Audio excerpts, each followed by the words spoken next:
ಉದಾರಿ, ಜನಸೇವೆ ಜನಾರ್ದನ ಸೇವೆ ಎಂದು ಪ್ರಜೆಗಳ ಯೋಗಕ್ಷೇಮವನ್ನು ನೋಡುವಂತಹ ಶಾಂತನು, ಸ್ಥೈರ್ಯ ಧೈರ್ಯ ಸಂಪನ್ನರೂ ಆಗಿರತಕ್ಕಂಥ ಭರ್ತೃಹರಿ ಮಹಾರಾಜ ಇದೇ ನಮ್ಮ ಭಾರತ ದೇಶದಲ್ಲಿ ಆಗಿ ಹೋಗಿದ್ದಾರೆ. ಅವರೊಂದು ಮಾತನ್ನು ಹೇಳುತ್ತಾರೆ. ಶತಕತ್ರಯದಲ್ಲಿ ಒಂದು ಶ್ಲೋಕವನ್ನು ಬರೀತಾರೋ ಭರ್ತೃಹರಿ ಮಹಾರಾಜ. ತಮ್ಮ ಜೀವನವನ್ನು ಕುರಿತು ಈ ಜಗತ್ತಿಗೆ ಸಂದೇಶವನ್ನು ಕೊಡ್ತಾರೋ.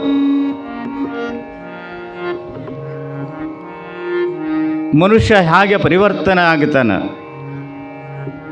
ಯಾವುದರಿಂದ ಪರಿವರ್ತನೆ ಆಗ್ತಾನೆ ಮನುಷ್ಯ, ಯಾವುದರಿಂದ ಬದಲಾವಣೆ ಆಗ್ತಾನೆ. ಮಾವಿನ ಹಣ್ಣು ಕಸಗಾಗಿ ಹಣ್ಣಾಗ್ತದೆ, ಹುಣಸಿಯ ಹಣ್ಣು ಕಸಗಾಗಿ ಹಣ್ಣಾಗ್ತದೆ, ದ್ರಾಕ್ಷಿಯ ಹಣ್ಣು ಕಾಯಾಗಿ ಹಣ್ಣಾಗ್ತದೆ, ಬಾಳೆಯ ಹಣ್ಣು ಕಾಯಾಗಿ ಹಣ್ಣಾಗ್ತದೆ, ಪರಿವರ್ತನೆಗೊಳ್ಳುತ್ತದೆ, ಬದಲಾವಣೆ ಆಗ್ತದೆ. ಹಾಗೆ ಮನುಷ್ಯನು ಕೂಡ ಬದಲಾವಣೆ ಆಗಬೇಕಂತ ಅವ್ರು ಹೇಳ್ತಾರೆ ಭಾಳ ಸುಂದರವಾಗಿ. ಪರಿವರ್ತಿನಿ ಸಂಸಾರೇ ಮೃತಃ ಕೋ ವಾನ ಜಾಯತೆ ಸ ಜಾಯತೋ ಏನ ಜಾಯತೇನಃ ಯಾತಿ ಸಂಶಯ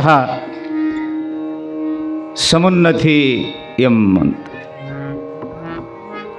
ಬಹಳ ಸುಂದರವಾಗಿ ತಮ್ಮ ಜೀವನದ ಶ್ಲೋಕವನ್ನು ಈ ನಾಡಿಗೆ ಕೊಟ್ಟಿದ್ದಾರೆ ಭರ್ತೃಹರಿ ಮಹಾರಾಜ. ಪರಿವರ್ತಿನಿ ಸಂಸಾರೇ ಮೃತಃ ಕೋ ವಾನ ಜಾಯತೆ. ಹುಟ್ಟಿದವನು ಒಂದಿನ ಸಾಯ್ತಾನ, ಜನನಾದವ ಒಂದಿನ ಸಾಯ್ತಾನ. ಎಂದ ಹುಟ್ಟಿನ ದಿನದಲ್ಲೇ ಮರಣ ಹಿಂದೆ ಬೆನ್ನು ಹತ್ತದು. ಆದರೆ ಸಾವಿದರ ಒಳಗಾಗಿ, ಮರಣ ಹೊಂದುವುದರ ಒಳಗಾಗಿ ಈ ಸಂಸಾರದಲ್ಲಿ, ಈ ಜಗತ್ತಿನ ದಾಂಧಲ್ಯದ ಮಧ್ಯದಲ್ಲಿ, ಪ್ರಪಂಚದ ಮಧ್ಯದಲ್ಲಿ ಎಲ್ಲವನ್ನ ಮಾಡಿ, ಸಂಸಾರವನ್ನ ಮಾಡಿ,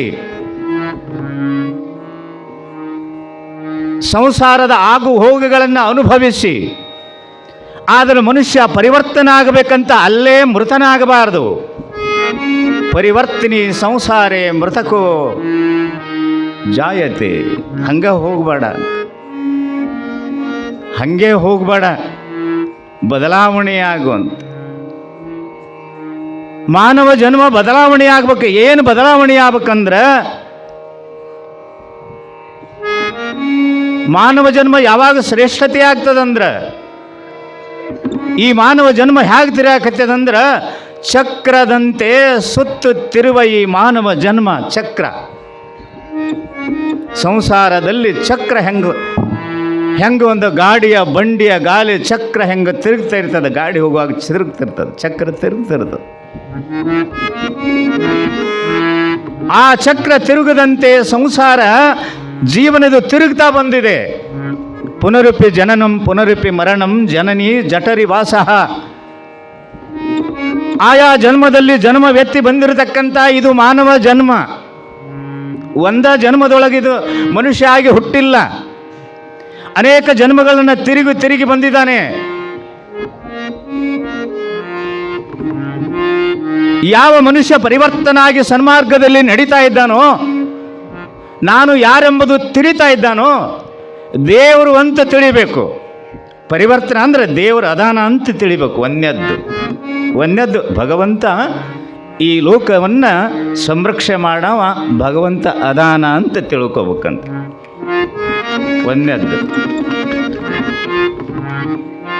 ಈ ಭಗವಂತನ ಕೃಪೆಯಿಂದ ನಾವೆಲ್ಲ ಎಚ್ಚರ ಆಗ್ತೀವಿ, ಮಲಗ್ತೀವಿ, ಎಚ್ಚರ ಆಗ್ತೀವಿ. ದೇವನ ಅದಾನ ಅಂತ ತಿಳಿಬೇಕಂತ. ಒಂದದ್ದು ಪರಿವರ್ತನೆ. ಕೆಲವರು ದೇವರ ಇಲ್ಲಂತ, ಭಗವಂತ ಇಲ್ಲ ಅಂತ. ಆದರೆ ಮನುಷ್ಯ ದೇವರ ಅದಾನಂತೆ ತಿಳ್ಕೊಂಡ ಮೇಲೆ ಆ ದೇವನ ಮೇಲೆ ಭಕ್ತಿಯನ್ನು ಇಡಬೇಕು. ಈ ಲೋಕವನ್ನು ನಡೆಸುವ ಪರಮಾತ್ಮ ಇದ್ದಾನ, ಅವನ ಆಣತಿಯಂತೆ ಇದು ಜಗತ್ತು ನಡೀತಾ ಇದೆ. ಆ ದೇವನ ಅಪ್ಪಣೆ ಇಲ್ಲದೆ ಯಾವ ವಸ್ತುವು ಚಲನವಲನ ಆಗೋದಿಲ್ಲ. ಅವನ ಅಪ್ಪಣೆ ಮೇರೆಗೆ ಇದು ಎಲ್ಲವೂ ನಡೀತದ ಭಗವಂತನ ಅಪ್ಪಣೆಯಿಂದ ಅಂತ ತಿಳ್ಕೋಬೇಕು. ಎರಡನೇದು. ಮೂರನೇದ್ದೇನು ಹೇಳ್ತಾನಂದ್ರೆ ಗುರು ಜಂಗಮರ ಮೇಲೆ ಭಕ್ತಿ ಇರಬೇಕು ಅಂತ ಹೇಳ್ತಾನೆ. ಗುರುವಿನ ಮೇಲೆ ಭಕ್ತಿ ಇರಬೇಕು, ಜಂಗಮನ ಮೇಲೆ ಭಕ್ತಿ ಇರಬೇಕು.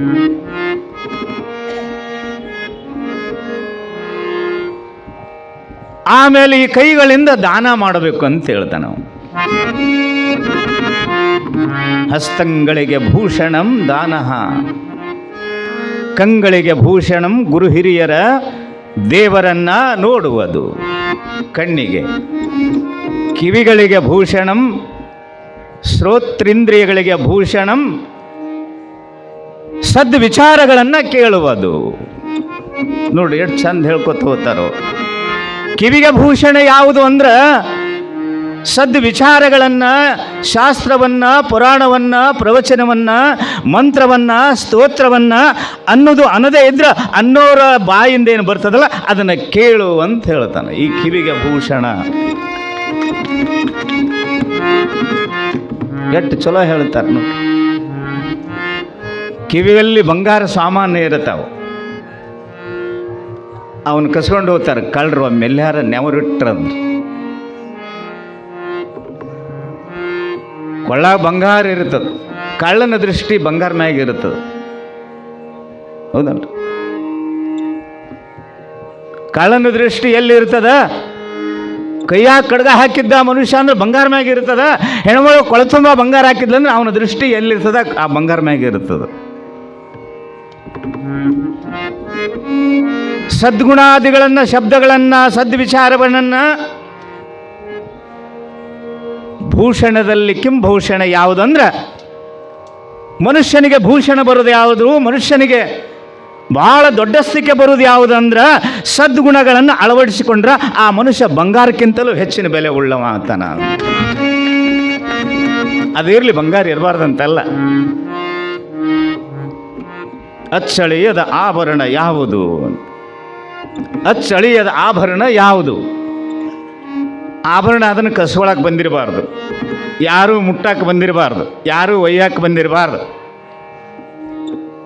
ಅಳಿಯದ ಅಳು ಇರದ ಆಭರಣ, ಆಭರಣಕ್ಕೆ ಅಳಿವೇ ಇರಬಾರ್ದು, ಆಭರಣ ಯಾರೂ ಮುಟ್ಟಿರಬಾರ್ದು, ಯಾರಿಗೆ ಕಂಡಿರಬಾರ್ದು.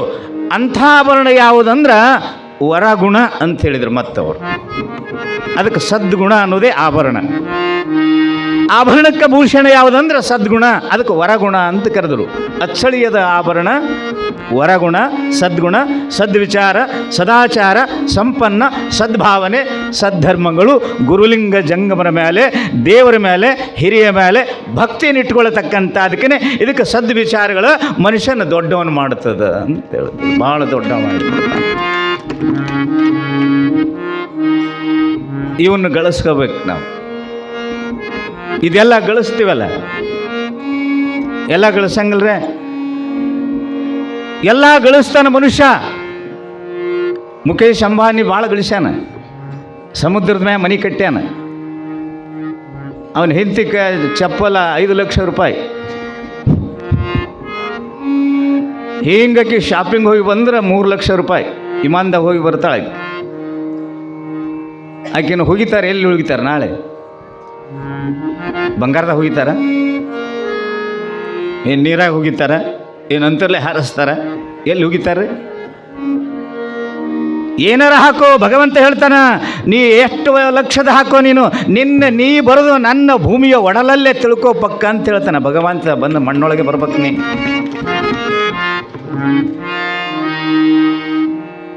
ಭೂಷಣಂ ಕಿಂಭೂಷಣ ಯಾವುದು? ಸದ್ಗುಣ. ನೀವೆಲ್ಲ ಫೋನ್ ಚಾಲೂ ಮಾಡ್ತಿರಲ್ಲ, ಎಲ್ಲ ಅವಂದದು ಕರೆನ್ಸಿ. 1ಕ್ಕೆ 2 ತಗೊಂತ ನಾವು, ಹೌದಲ್ರಿ? 1ಕ್ಕೆ 2 ಎಲ್ಲ ನೀವು ಏರ್ಟೆಲ್ ಮಾಡಿ, ಯಾವ್ಯಾವ ಅಂತಿಲ್ಲ, ಜಿಯೋ ಮಾಡಿರಿ, ನೀವು ಯಾವುದೇ ಮಾಡಿ, ಎಲ್ಲ ಅವಂದ ಕರೆನ್ಸಿ, ಒಂದಕ್ಕೆ ಎರಡು ಜಗ್ತಾರೆ ಗೊತ್ತು. ಇದೆಲ್ಲ ಮಾಡಿದವನು ಇಲ್ಲೇ ಬಿಟ್ಟು ಹೋಗ್ಬೇಕಾಗ್ತದೆ. ಅದನ್ನು ಹೋಗುವುದು ಮಣ್ಣೊಳಗೆ. ಅಲ್ಲಿ ಹೋಗೋರು ನಾವಂತ ಯಾವಾಗ ತಿಳ್ಕೊಂತೀವಲ್ಲ ಅವಾಗ ಮನುಷ್ಯ ದೇವನ ಕಡೆ ಗಮನ ಆಗ್ತದ, ಪರಮಾತ್ಮನ ಕಡೆ ಮನಸ್ಸು ಹೋಗ್ತದ, ದೇವರ ಕಡೆ ಅಂತ ತಿಳ್ಕೊಬೇಕಂತ ಬರುತ್ರು ವಜ್ಜೆ ಹೇಳ್ತಾನೆ. ಮಹಾರಾಜ ತಮ್ಮ ಏನ್ರಿ ಮಹಾರಾಜ ಬಂಗಾರದ ಸಿಂಹಾಸನ ಮೇಲೆ ಕೂತ್ಕೊಂಡಿದ್ದಾವ. ಅವ ಈ ಮಾತನ್ನು ಹೇಳ್ತಾನ, ಪರಿವರ್ತನೆ. ಆತ ಎಲ್ಲವನ್ನ ಪರಿತ್ಯಾಗ ಮಾಡಿದ, ಕೊನೆಗೆ ಹೆಂಡತಿಯನ್ನು ಬಿಟ್ಟ, ಪ್ರಜೆಗಳನ್ನು ಬಿಟ್ಟ, ಭರ್ತೃಹರಿ ಮಹಾರಾಜ ಸಂಪತ್ತನ್ನು ಬಿಟ್ಟ, ವೈಭವವನ್ನು ಬಿಟ್ಟ, ಸುಖವನ್ನು ಬಿಟ್ಟ, ಊಟ ಬಿಟ್ಟ, ಮನಿ ಬಿಟ್ಟ, ಅರಣ್ಯದ ಹೋಗಿ ತಪಸ್ಸಿ ಕೂತ್ಕೊಂಡ. ಬಿಲ್ವ ವೃಕ್ಷದ ಕೆಳಗೆ, ಅಶ್ವಥ ವೃಕ್ಷದ ಕೆಳಗಡೆ ಕುಂತು ತಪಸ್ಸನ್ನು ಮಾಡಿದ, ದೇವನನ್ನು ಒಲಿಯುವ ಕೆಲಸ ಮಾಡಿಕೊಂಡ, ಎಲ್ಲವನ್ನು ತ್ಯಾಗ ಮಾಡಿದ. ಕೊನೆಗೆ ನಾ ಯಾವುದು ನನ್ನ ಗೂಡು ಬರಂಗಿಲ್ಲ ಅಂತ ತಿಳ್ಕೊಂಡ್ಬಿಟ್ಟ ಆತ. ಯಾವುದೂ ಬರಂಗಿಲ್ಲ, ಇದಿವೆಲ್ಲ ಅಹಿಕವಾಗಿರ್ತಕ್ಕಂಥ ಭೋಗವಸ್ತು ಅದಾವ, ಇದಿವೆಲ್ಲ ಅಹಿಕವಾಗಿರ್ತಕ್ಕಂಥದ್ದು. ಇದನ್ನು ನಂಬಿ ಕೆಡಬೇಡಲೆ ಮಾನವ,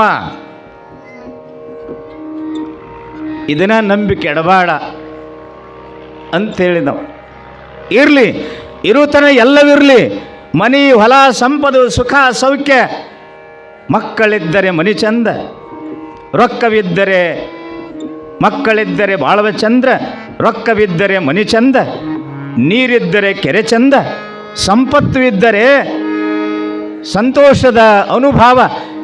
ಇದೆಲ್ಲ ಇರಲಿ, ಮನಿ ಹೊಲ ಬದುಕು ಬಾಳುವೆ ಎಲ್ಲ ಇರಲಿ, ಸಂಪತ್ತಿಗೆ ಎಲ್ಲ ಬೇಕು, ಉಣ್ಣಾಕೆಲ್ಲ ಬೇಕು, ಯಾವುದೂ ಬಿಡಬಾರ್ದು. ಆದರೆ ಏನಿರ್ಬೇಕಂದ್ರೆ ಪರಿವರ್ತನೆ ಆಗಬೇಕು. ಇದು ಯಾವುದು ನಮಗೂಡು ಬರಂಗಿಲ್ಲ ಅಂತ ತಿಳ್ಕೊಂಡು ಪ್ರಪಂಚ ಮಾಡಬೇಕು. ಬಂಗಾರವೇ ತಕ್ಕೆ ಬೇಕು, ಮಾಂಗಲ್ಯ ಭಾಗ್ಯವೇ ಸಾಕು, ಪತಿಯಾಜ್ಞೆ ಪಾಲಿಸಬೇಕು.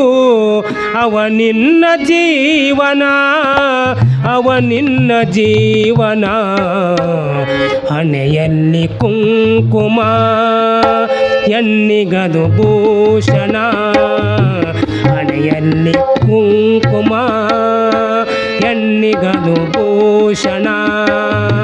ತಿಳಿಯದ ಹೆಣ್ಣಿನ ಹಾಳಾದ ಜೀವನ, ಹಣೆಯಲ್ಲಿ ಕುಂಕುಮ ಎನ್ನಿಗದು ಭೂಷಣ, ಹಣೆಯಲ್ಲಿ ಕುಂಕುಮ ಎನ್ನಿಗದು ಭೂಷಣ.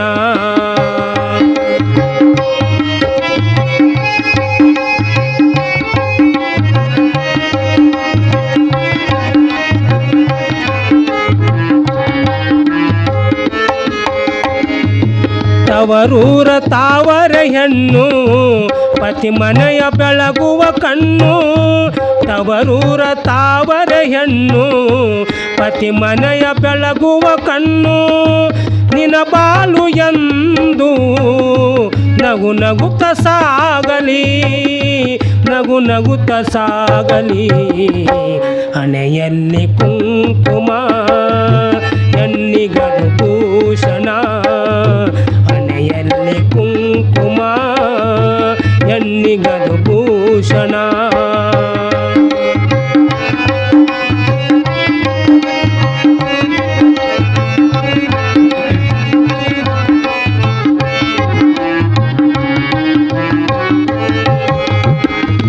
ಬಂಗಾರವೇ ತಕ್ಕಬೇಕು, ಮಾಂಗಲ್ಯ ಭಾಗ್ಯವೇ ಸಾಕು.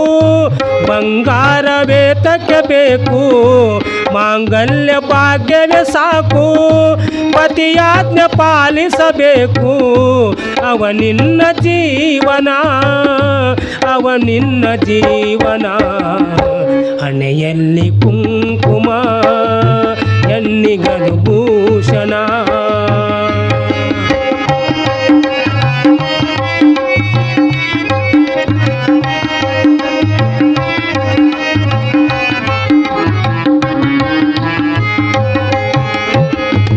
ಮಡಿಲಲ್ಲಿ ಮಗುವಿರಬೇಕು, ಸೊಗಸಾದ ಹೆಸರಿಡಬೇಕು, ಮಡಿಲಲ್ಲಿ ಮಗುವಿರಬೇಕು. ಸೊಗಸಾದ ಹೆಸರಿಡಬೇಕು, ಪತಿಯಾಜ್ಞೆ ಪಾಲಿಸಬೇಕು. ಅವನಿನ್ನ ಜೀವನ, ಅವನಿನ್ನ ಜೀವನ. ಹಣೆಯಲ್ಲಿ ಕುಂಕುಮ, ಎನ್ನಿಗನು ಭೂಷಣ. ಹಣೆಯಲ್ಲಿ ಕುಂಕುಮ, ಎನ್ನಿಗನು ಭೂಷಣ. ತಿಳಿಯದ ಎನ್ನಿನ ಹಾಳಾದ ಜೀವನ. ಹಣೆಯಲ್ಲಿ ಕುಂಕುಮ, ಎನ್ನಿಗನು ಭೂಷಣ. ಎನ್ನಿಗನು ಭೂಷಣ. ಶಿವ ಸಾಂಬ ಜಯ ನಮಃ. ಪಾರ್ವತೀಪತಿ ಶಿವಾರ ಮಹಾದೇವ. ಶ್ರೀ ಗುರು ಕುಮಾರೇಶ್ವರ महाराज की, श्री मल्लिकार्जुनेश्वर महाराज की, श्री बसवेश्वर महाराज की. शिव साम जय नमः. पार्वतीपति शिवार महादेव.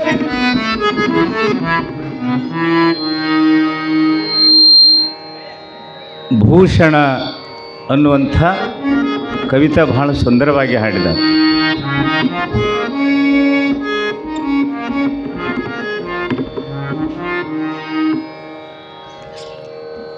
ಸೊಸೆ ಅತ್ತಿ ಮನೆಗೆ ಬಂದದ್ದು ಒಂದಿನ.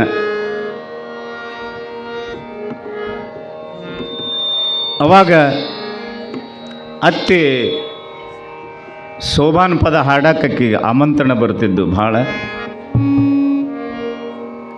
ಭಾಳ ಮಂದಿ ಏನಾಯ್ತು ನೋಡಿದ್ ಮೈಕಿಗೆ. ಭಾಳ ಮಂದಿ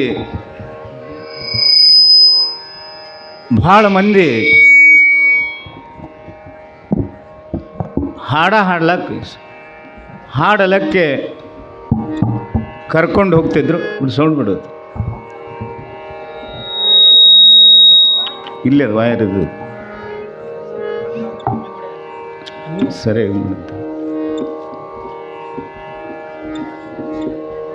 ಭಾಳ ಜನ ಹಾಡಲಕ್ಕೆ ಕರ್ಕೊಂಡು ಹೋಗ್ತಿದ್ರು. ಅವಾಗ ಸೊಸಿ ಏನು ಮಾಡಿಲ್ಲ ಅಂದ್ರೆ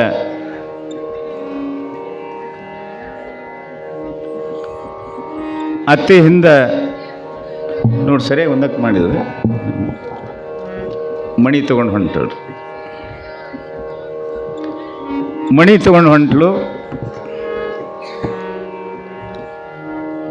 ಅವ್ರ ಮನೆಗೆ ಹೋದ ಕೂಡಲೇ ಅತ್ತೆ ಕುಂದ್ರೂರಾಗ ಒಂದು ಮಣಿ ಹಾಕಿಬಿಟ್ರು. ದೊಡ್ಡ ಮಣಿ, ಚೌಕಿ ಮಣಿ. ಅವಾಗ ಅತ್ತಿಗೆ ಭಾಳ ಖುಷಿ ಆಯ್ತು.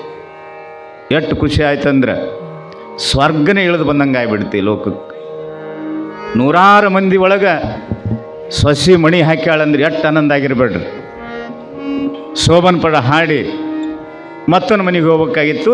ಸೊಸಿ ತಲೆ ಮ್ಯಾಗ ಮಣಿ ಹೊತ್ಕೊಂಡಲ್ಲ. ಮತ್ತೆ ಗುರ್ಜಿ ಹೊತ್ತಂಗೆ ಗುರುಜಿ ಎಲ್ಲಿ ಹಾಡಿ ಬಂದೆ ಅಂತೇಳಿ ಮಣಿ ಹೊತ್ಕೊಂಡು ಮ್ಯಾಗ ಒಂದು ಗುರುಜಿ ಇಡ್ತಾರಲ್ಲ, ಹಂಗೆ ಅತ್ತೆಯಿಂದ ಆಕೆ ಹೊತ್ಕೊಂಡು ಅವ್ರ ಮನೆಗೆ ಹಾಲ್ದ ದೊಡ್ಡ ಮನೆ ಹೋಗಿ ಕುಂದ್ರಾಗ ಗಬಕ್ಕನ ಮಣಿ ಹಾಕಿಲ್ದ. ಮತ್ತವ ನೂರಾರು ಮಂದಿ ನೋಡಿ ನಗಕ್ಕೆ ನೋಡೋದೆಲ್ಲ ಬಳ್ಳಿಟ್ಕೊಂಡ್ರಿ ಕೆನ್ನಿ ಮ್ಯಾಗ ಯವ್ವ ನೋಡು. ಆಕಿನ ಸೊಸಿ ಹಂಗದಳ. ನಮ್ಮ ಸೊಸೆಯರು ನಮಗೆ ಕಟ್ಟಿಗೆಲೇ ಚಹಾ ಕೊಡ್ತಾರೆ. ಕೌಲು ಕಟ್ಟಿಗೆಗೆ ರೊಟ್ಟಿ ಹಿಂಗೆ ಕಟ್ಟಿಗೆಲೇ ದಬ್ಬುತ್ತಾರೆ. ಚಹಾ ಕೊಡಿ ಅಂದ್ರೆ ನೀರು ಕೊಡ್ತಾರೆ, ನೀರು ಕೊಡು ಅಂದ್ರೆ ಚಹಾ ಕೊಡ್ತಾರೆ. ಬಿಸಿ ರೊಟ್ಟಿ ಕೊಡು ಅಂದ್ರೆ ತಂಗು ರೊಟ್ಟಿ ತಂದು ಇಡ್ತಾರೆ ನಮ್ಮ ಸೊಸೆಯರು. ಅವ್ರು ನೋಡಿ ಅವು ಆಕಿ ಮಣಿ ಹಾಕ್ತಾಳೆ. ಅತ್ತಿಗೆ ಎಷ್ಟು ಗೌರವ ಕೊಡ್ತಾಳೆ ಅಂತ ಯಾಯಾ ಮನೆಗೆ ಹೋತಾರ ಆಯಾ ಮನೆ ಸ್ವಸ್ಥರಿಗೆ ಅತ್ತೆರಿಗೆ ಜಗಳ ಹತ್ತಿ ಬಿಡಿತು. ಜಗಳ ಹಚ್ಚಕ್ಕೆ ಮಣಿ ಹೊತ್ಕೊಂಡು ಹೊಂಟಾಳು. ಮತ್ತೊಂದು ಮನೆಗೆ ಹಾದಳು, ಅಲ್ಲಿ ಮಣಿ ಹಾಕಿದ್ಳು. ಅಲ್ಲಿ ಮಣಿ ಮ್ಯಾಗ ಕುಂತು ಪದ ಹಾಡಿಲ್ದು. ಅಲ್ಲಿ ಜಗಳ ಹತ್ತಿ ಅವ್ರ ಮನೆ. ನೋಡಕ್ಕಿಂತ ಸೊಸಿ ಹೆಂಗದಾರ, ನೀವು ಹೆಂಗದಿರಿ ನೋಡಿ. ಆ ಮನೆ ಜಗಳ, ಆ ಮನೆ ಎಲ್ಲರೂ ಜಗಳ ನಿಜ. ಆಕಿನ ಸೊಸಿ ಹೆಂಗದಕ್ಕೆ ಹೆಂಗೆ ಜಗಳ ನಡೆದು ಬಿಡುತ್ತೆ. ಮನೆಗೆ ಬಂದ ಮೇಲೆ ಮಣಿ ಇಟ್ಲು. ಅವಾಗ ಅತ್ತೆ ಅಂತಾಳ, ಏನು ಒಂದು ದಿನ ನನಗೊಂದು ಕಪ್ ಚಹಾ ಕೊಟ್ಟಕ್ಕಲ್ಲ, ನೀ ಒಂದು ದಿನ ಒಂದು ರೊಟ್ಟಿ ಕೊಟ್ಟಕ್ಕಲ್ಲ ನನಗೆ. ಚಲೋ ಎರಡು ಮಾತನಾಡ್ದಕ್ಕಲ್ಲ ಹೊಂಟ್ರೆ ನನ್ನ ಗೂಡು ಕಾಲು ಕೆದರಿ ಜಗಳ ತೆಗಿತಿದ್ದಿ. ಇವತ್ತು ಊರಾಗ ಎಲ್ಲರ ಮನೆಗೆ ಆದ್ರೆ ಮಣಿ ಹಾಕಿಯಲ್ಲ, ಎಷ್ಟು ಗೌರವ ಕೊಟ್ಟಿಯಲ್ಲ ಅಂತ ಸೊಸಿ ಅಂತಾಳ ನೀನು ಬಿಕ್ಕೊನು ಬೀಳಿ ನಂದು ಚಲೋ ಸೀರೆ ಉಟ್ಕೊಂಡಿಯಲ್ಲ ಅದಕ್ಕೆ ಮಣಿ ಹಾಕಿನೋ ನಿನಗೆ ಹಾಕಿಲ್ಲ ಅಂದಕ್ಕೆ.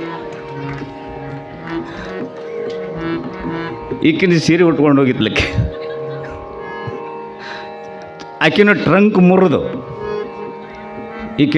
ಮುರಿದು ಸೀರೆ ಹುಟ್ಟಿದ್ಲು. ಆಕಿನ ಲಗ್ನದಿಂದ ಸೊಸಿ ತನ್ನ ಲಗ್ನದಿಂದ ಸೀರೆ ಹುಟ್ಟಿದ್ಲಲ್ಲ, ಅದಕ್ಕೆ ಎಲ್ಲರ ಕುಂತು ಎಣ್ಣೆ ಹಚ್ಚಿ ಹೊಲಸು ಮಾಡಿಯ ನೀನು ಬಿಕ್ಕೊಂಡು ಬೀಳಿ ನಿನಗೆ ಯಾರು ಮಣಿ ಹಾಕ್ತವ್ರ ನೀನು ಕತ್ತಿ ಅಂದಂತ ಅಕ್ಕಿ ಸೊಸಿ.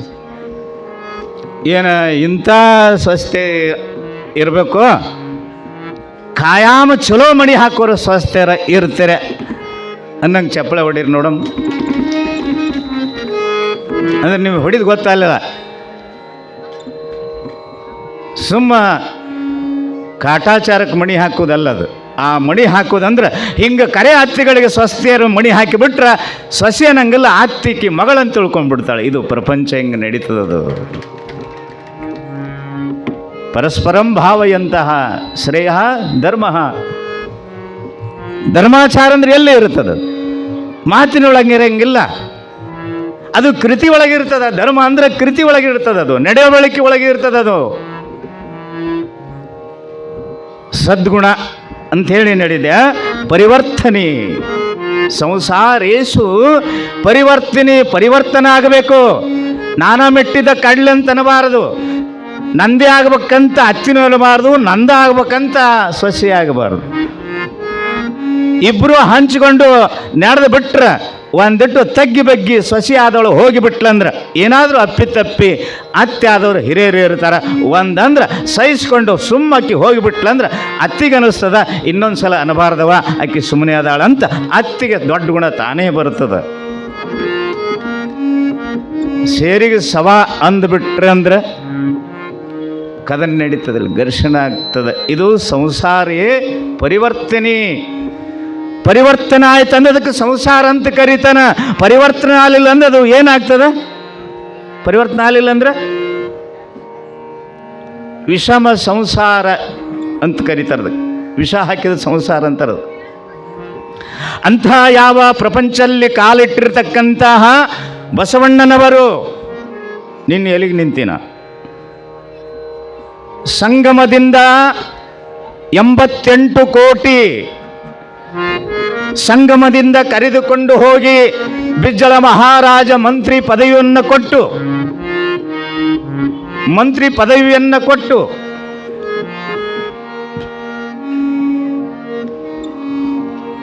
ಅಣ್ಣ ಬಸವಣ್ಣನವರನ್ನು ಅಪ್ಪಿಕೊಂಡು ಎನ್ನ ಕಲ್ಯಾಣದ ಅರಮನೆಗೆ, ಕಲ್ಯಾಣ ನಾಡಿಗೆ ಕಾಮಧೇನು ಕಲ್ಪಋಷಿಯಾಗಿ ಬಂದಿರತಕ್ಕಂಥ ಈ ಬಸವಣ್ಣನವರು ಮಹಾಮಂತ್ರಿಯಾದವರು. ಬಿಜ್ಜಳ ಮಹಾರಾಜನಿಗೆ ಬಡತನ ಬಂದಿರತಕ್ಕಂಥ ಪ್ರಸಂಗದೊಳಗೆ ಅರಮನೆಗೆ ಬಸವಣ್ಣನವರು ಕೈಲಾಸದಿಂದ ಬಂದ ಲಿಪಿಯನ್ನು ಓದಿ ಸಿಂಹಾಸನದ ಕೆಳಗಡೆ 88 ಕೋಟಿ ಸಾವಿರ ಹೊನ್ನದ ಹಾಂಡದ ಬಂಗಾರವನ್ನು ಕಲ್ಪಿಸಿಕೊಟ್ಟಿರ್ತಕ್ಕಂಥ ಬಸವಣ್ಣನವರು ಆ ಭಂಡಾರವನ್ನು ತುಂಬಿಕೊಟ್ಟಂಥ ಮಹಾರಾಜನಿಗೆ ಬಸವಣ್ಣನವರು 88 ಕೋಟಿ ಸುವರ್ಣದ ಹಾಂಡೆ ಸಿಂಹಾಸನ ಕೆಳಗಡೆ 1000 ವರ್ಷದಿಂದ ಆ ರಾಜ್ಯವನ್ನು ಆಳಿದ ರಾಜರಲ್ಲಿ ಹುದುಗಿಟ್ಟಿರ್ತಕ್ಕಂಥ ಸಂಪತ್ತನ್ನು ತಾಮ್ರದ ನಿಪಿಯಲ್ಲಿ ಓದಿದ ಬಸವಣ್ಣನವರು ಓದಿ ಕಲ್ಪಿಸಿಕೊಟ್ಟಿರ್ತಕ್ಕಂತಹ ಬಿಜ್ಜಳ ಮಹಾರಾಜನ ಆಸ್ಥಾನಕ್ಕೆ ಶ್ರೀಮಂತಿಕೆಯನ್ನು ತಂದುಕೊಟ್ಟ ಬಸವಣ್ಣನವರು. ಬರೇ ಬಸವರಸ ಅಲ್ಲ, ಬರೇ ಬಸವಣ್ಣನವರಲ್ಲ, ನನ್ನ ಕಲ್ಯಾಣ ರಾಜ್ಯಕ್ಕೆ ಮಾನುಭಾವ ಬಸವಣ್ಣ ಭಗವಂತನೇ ಈ ರೂಪದೊಳಗೆ ಬಂದಾನಂತ ತಿಳಿದ ಬಿಜ್ಜಳ ಮಹಾರಾಜ. ಗಂಗಾಂಬಿಕೆ ಬಸವಣ್ಣನವರ ಪತ್ನಿ, ಬಲದೇವರಸರ ಮಗಳು ಗಂಗಾಂಬಿಕೆಯನ್ನ ಮಾದಲಾಂಬಿಕೆಯ ಅಣ್ಣನ ಮಗಳು ಗಂಗಾಂಬಿಕೆಯನ್ನು ಮಾಡಿಕೊಂಡಿರ್ತಕ್ಕಂತಹ ಬಸವರಸ. ಹೆಂಗಿರ್ತಾಳ್ರಿ ಹೆಂಡತಿ ಗಂಗಾಂಬಿಕೆ? ಹೆಂಗಿದ್ಲು? ಬಸವಣ್ಣನವರು ಏಳುವ ಪೂರ್ವದಲ್ಲಿ ತಾನೆದ್ದು ಸ್ನಾನಾದಿಗಳನ್ನು ಮಾಡಿ ಅರ್ಚನವನ್ನು ಮಾಡಿಕೊಂಡು ಜಾತವೇದ ಮುನಿಗಳೆಲ್ಲ ಲಿಂಗದಕ್ಷವನ್ನು ಪಡೆದುಕೊಂಡಿರತಕ್ಕಂತಹ ಬಸವಣ್ಣ ಅಕ್ಕ ನಾಗಲಾಂಬಿಕೆ ಬಸವಣ್ಣವರಿಂದ ಬೆನ್ನು ಹತ್ತಾಳ. ಅಕ್ಕ ನಾಗಮ್ಮ ಬಸವಣ್ಣನೋಡ ಬೆಳೆಸ್ತಾ ಇದ್ದಾಳೆ. ಬಸವಣ್ಣನವರನ್ನ ದೊಡ್ಡವ್ರು ಮಾಡ್ಲಾಕ ಅಕ್ಕ ನಾಗಲಾಂಬಿಕೆ ತಾಯಿಯಾಗಿ ಗುರುವಾಗಿ ಬೆನ್ನು ಹತ್ತಿ ಬಂದಿದ್ದಾಳೆ. ಕಲ್ಯಾಣಪುರದತ್ತ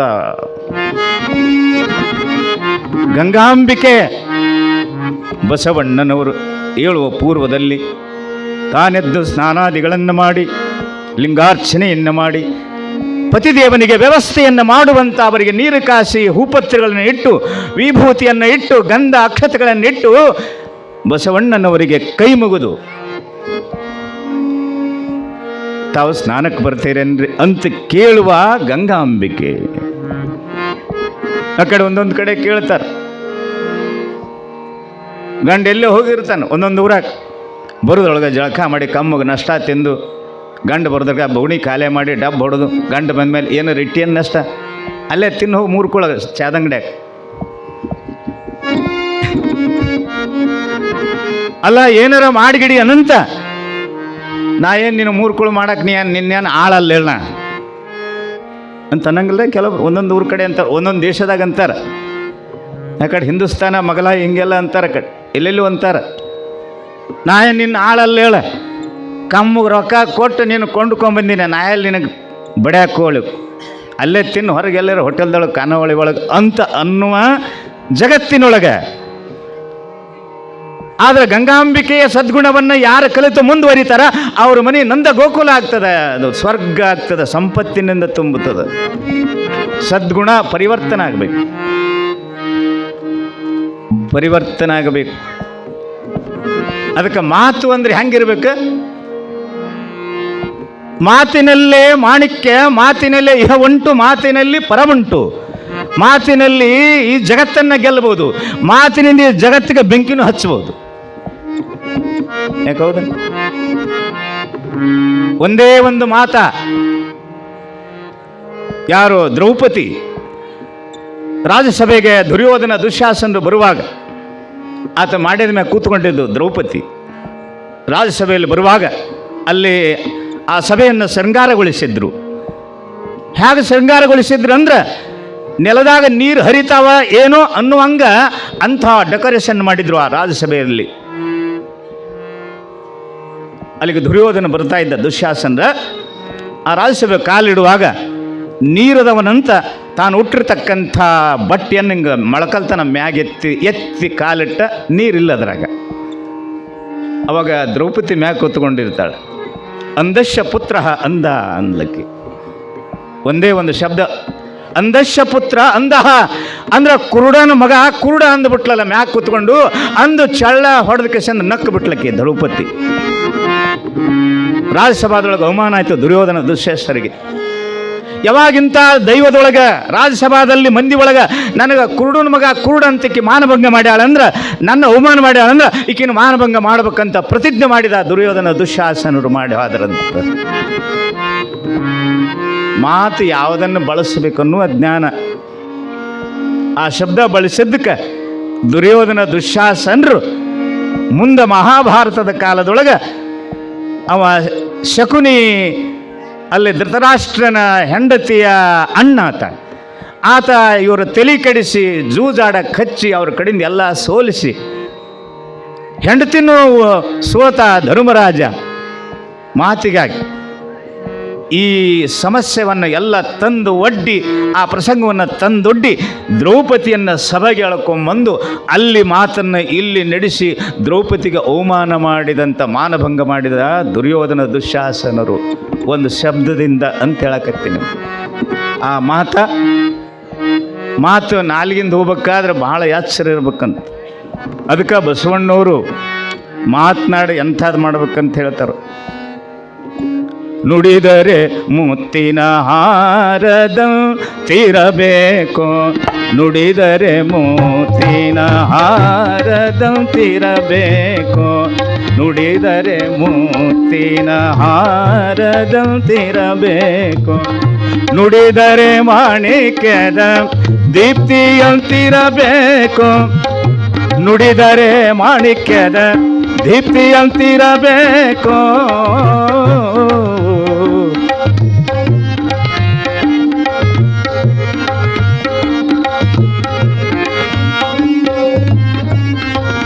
ನುಡಿದರೆ ಸ್ಫಟಿಕದ ಸಲಾಖೆಯಂತಿರಬೇಕು, ನುಡಿದರೆ ಸ್ಫಟಿಕದ ಸಲಾಖೆಯಂತಿರಬೇಕು, ನುಡಿದರೆ ಲಿಂಗ ಮೆಚ್ಚಿ ಅಹುದೌದೆನಬೇಕು, ನುಡಿದರೆ ಲಿಂಗ ಮೆಚ್ಚಿ ಅಹುದಹುದೆನಬೇಕು, ನುಡಿದರೆ ಮೋತಿನ ಹಾರ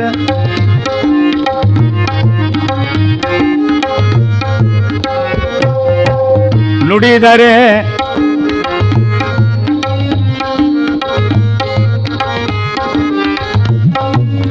ನುಡಿದರೆ ಮುತ್ತಿನ ಹಾರದಂತಿರಬೇಕು, ನುಡಿಯೊಳಗಾಗಿ ನಡೆಯದಿದ್ದರೆ, ನುಡಿಯೊಳಗಾಗಿ ನುಡಿಯೊಳಗಾಗಿ ನಡೆಯದಿದ್ದರೆ ಎಂತೊಲಿವ ನಮ್ಮ ಕೂಡಲ ಸಂಗಮ ದೇವ, ಎಂತೊಲಿವ ನಮ್ಮ ಕೂಡಲ ಸಂಗಮ ದೇವ,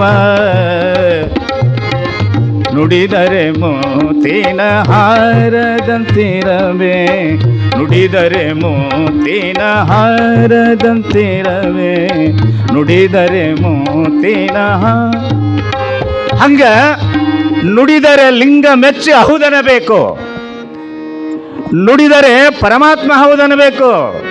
ಎರಡು ಮಾತು ಬಾಯಿಂದ ಬಂದ್ರ ಏನು ಚಲೋ ಮಾತಾಡ್ತಾರಪ್ಪ, ಏನು ಚಂದ ಪದ ಹಾಡ್ತಾರ. ಶಕುಂತಮ್ಮನವ್ರು ಏನು ಚಲೋ ಹಾಡಿಲ್ದು, ನಮ್ಮ ಬೋರಮ್ಮಮ್ಮ ತಾಯಿಯವರು ಏನು ಚಲೋ ಬಾರ್ದ ಹಾಡಿದ್ರು, ಏನು ಚಂದ ಮಾತಾಡ್ತಾರೆ. ಎಲ್ಲರೂ ಮನೆಗೆ ಆದ್ರೆ ಅನ್ನುವ ಭಾವ ಬತ್ತಂದ್ರೆ ಅವ್ರು ಹಾಡ್ಯಾರ, ನೀವೇನು ಭಕ್ತಿಯಿಂದ ಕೇಳಿರಲ್ಲ, ನಿಮಗೆ ಆ ಶಬ್ದ ಬಿದ್ದುವಲ್ಲ, ನೀವೇ ಧನ್ಯಾತ್ಮರು ಅಂತ ತಿಳ್ಕೊಳ್ರಿ. ಹಿಂಗೆ ಕೆಲಸಕ್ಕೆ ಹೋಗಿರ್ತಿರಲ್ಲ, ಸದಿ ತೆಗ್ಯಾಕೆ ಹೋಗಿರ್ತಾರೆ ನೋಡು, ಸದಿ ತೆಗಿತಿರ್ತ, ಅಕ್ಕಿ ಹಿಂಗೆ ಈಕಿ ಹಿಂಗೆ, ಅವ ಹಿಂಗೆ ಇವ ಹಿಂಗೆ, ಅಕ್ಕಿ ಹಂಗದಳ ಈಕಿ ಹಿಂಗದಳ, ಅವ ಹಂಗದನ ಇವ ಹಿಂಗದನ ಅಂತಲ್ಲಿ ಹೊಲ ಸದಿ ತೆಗಿಯಾಗ ಮಂದಿನ ಆಡ್ಕೊಳ್ಳೋದು. ನೀವು ಅಲ್ರಿ ಅಲ್ಲಿ ಒಂದೊಂದು ಊರಾಗ ಅದಾರ, ಆ ಕಡೆ ಡೋಣಿ ಆ ಕಡೆ ಕೂಡ ದಿಲ್ಲಿ ಕಡೆ ಅದಾರ, ಈ ಕಡೆ ಅಲ್ಲ, ಇಲ್ಲೆಲ್ಲ ಚಲೋ ಅದ. ಅಕ್ಕಿ ಹಂಗದಳ ಈಕಿ ಹಿಂಗದಳ, ಸದಿ ತಕ್ಕೊಂತ ಒಬ್ಬಕ್ಕೆ ಮುಂದೆ ಹಾಲು ನೋಡು, ಇವ್ರು ಇಲ್ಲೇ ಇದ್ರು ತಕ್ಕೊಂತ ಒಂದು 10 ಮಾರು ಮುಂದೆ ಹೋಗಿದ್ಲು, ಆಕೆ ಕಲ್ಲು ಹೋಗಿದ್ರು. ಹಿಂಗೆ ಏಯ್ ನಾವು ಹೆಂಗೆ ಹೊಂಟಿವಿ ನೀನು ಹಂಗೆ ಹೋಗ್ಬೇಕು, ನಾ ಚಲೋತ್ನಾಗ ದುಡಿತೇನವ ಹೋರಿ ನೀವು ಅಲ್ಲೇ ಕುಂದ್ರಿ ಅಂತ ಆಕೆ ಹೊಲ್ದು. ಮರುದಿವ್ಸ ಎಲ್ಲರೂ ಕೆಲ್ಸಕ್ಕೆ ಬಿಟ್ಟರು, ಆಕಿನ ಒಬ್ಬಕ್ಕನೇ ಹೊಲ್ದು ಕೆಲ್ಸಕ್ಕೆ. ಯಾಕಂದ್ರೆ ಆಕಿನ ಬಿಡಿಸಿರು ನಾವು ಬರ್ತೀವಿ ಅಂದ್ರೆ ಅವ್ರು. ಗೊತ್ತಾಯ್ತನ್ನ ಹೇಳೋದು, ಯಾಕೆ ಆಕೆ ಸುಮಾರು ಅದಾಳ, ಆಕಿನ ಬಿಡಿಸು. ಚಲೋ ನಡೆದವ್ರ ಕಾಲಿಲ್ಲಿ ಜಗತ್ತಿನೊಳ ಗೊತ್ತು. ಅವಾಗ ಅದು ಪ್ರಾಮಾಣಿಕತೆ ಅಂತ ದುಡಿದು ಬಿಡ್ತೇನಂತೂ ಅಂತೆಗಂತೆ ಕುಡಿದ್ರೆ ಶಾಂತಿ ಆಗಲ್ಲವ. ನಾವು ನಿಮ್ಮಂಗೆ ಗೋಯಿಂದ ಅಂತ ತಿಳ್ಕೊಂಡು ಅವ್ರು ಕೂಡ ಕೂಡಿಬಿಟ್ಲು. ಆಕಿನೂ ದಡ್ಡ ಎತ್ತಾಗಿಬಿಟ್ಲು. ಕುತ್ಕೊಂಡು ಹಿಂಗೆ ತಂಬಾಕು ಹಾಕ್ಕೊಂಡು ಹಿಂಗೆ ಬಡ್ದು ವಾಯ ಹಾಕೋ ಅಂತ. ತಡ್ರಿ, ಏನು ಕಿರಿಕಿರಿ ನಿಮ್ಮದು ಮಾಲಕರಿಗೆ, ನೀವೇನು ಕಿರಿಕಿರಿ ಹಚ್ಚಿರಿ, ತಡ್ರಿ ನಾಳೆ ಬರಂಗಿಲ್ಲ ನೋಡಿ ನಿಮ್ಮ ಮಾಲಕ್, ಮತ್ತೊಂದು ಕಡೆ ಹೋಗ್ತೀನೋ. ಹಿಂಗೆ ಒಂದೊಂದು ಕಡೆ ನೋಡಬಾರ್ದ್ರದು. ಮೊನ್ನೆ ಅಲ್ಲಿ ಹೋಗಿದ್ನ ಕಡೆ, ಅದು ಯಾವ್ರ ತೊಂಡಾಳ ಅಂತ ಬರುತ್ತಿರೋದು. ಅಲ್ಲಿ ಒಂದು ಮನೆಯಾಗಿ ಇಳ್ಕೊಂಡಿದ್ದೆವು ಪ್ರವಚನ ಹೇಳಕ್ಕೆ ಹೋದಾಗ. ಅಲ್ಲಿ ಹಿಂದೆ ಮನೆ ಇತ್ತು, ಅಲ್ಲಿ ನಡೆದಿತ್ತಿದ್ದೆವು ಸಂತಿ. ಈ ಊರಾಗಲ್ಲ, ಅಲ್ಲಿ ನಡೆದದ್ದು ಹೇಳಕತ್ತೀನಿ. ಹಂಗೆ ಮಾತನಾಡುವಾಗ ಯಾವ ಮಾತನ್ನು ಬಳಸಿದ್ರೆ ನಮ್ಮ ಜೀವನ ಸಾರ್ಥಕತೆ ಆಗ್ತದೆ ಅನ್ನುವಂಥ ಅದನ್ನು ಅರಿತುಕೊಂಡು ಮಾತಾಡೋದಕ್ಕೆ ಇದಕ್ಕೆ ಪರಿವರ್ತನವಾಗತಕ್ಕಂಥದ್ದು.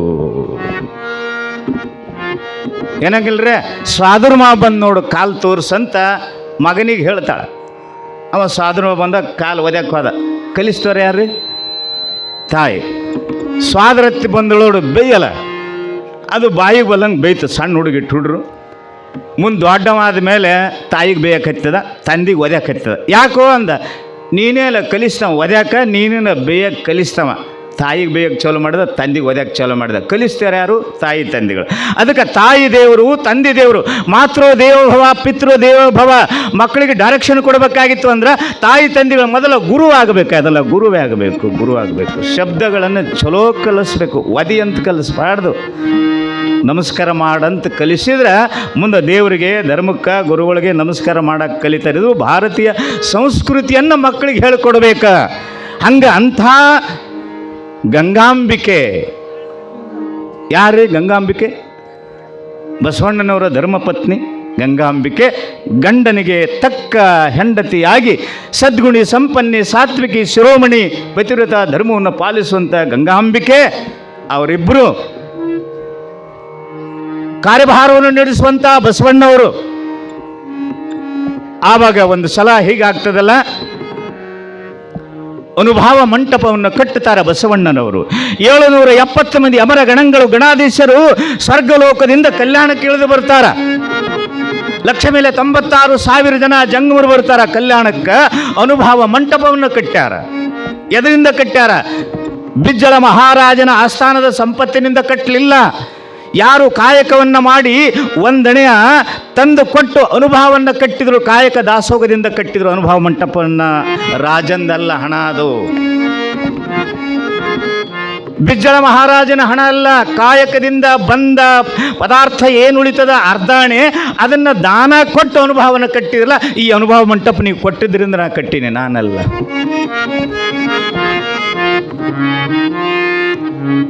ಬಸವಣ್ಣವ್ರ ಅನುಭವ ಮಂಟಪವನ್ನು ಹೇಳ್ತಾರ.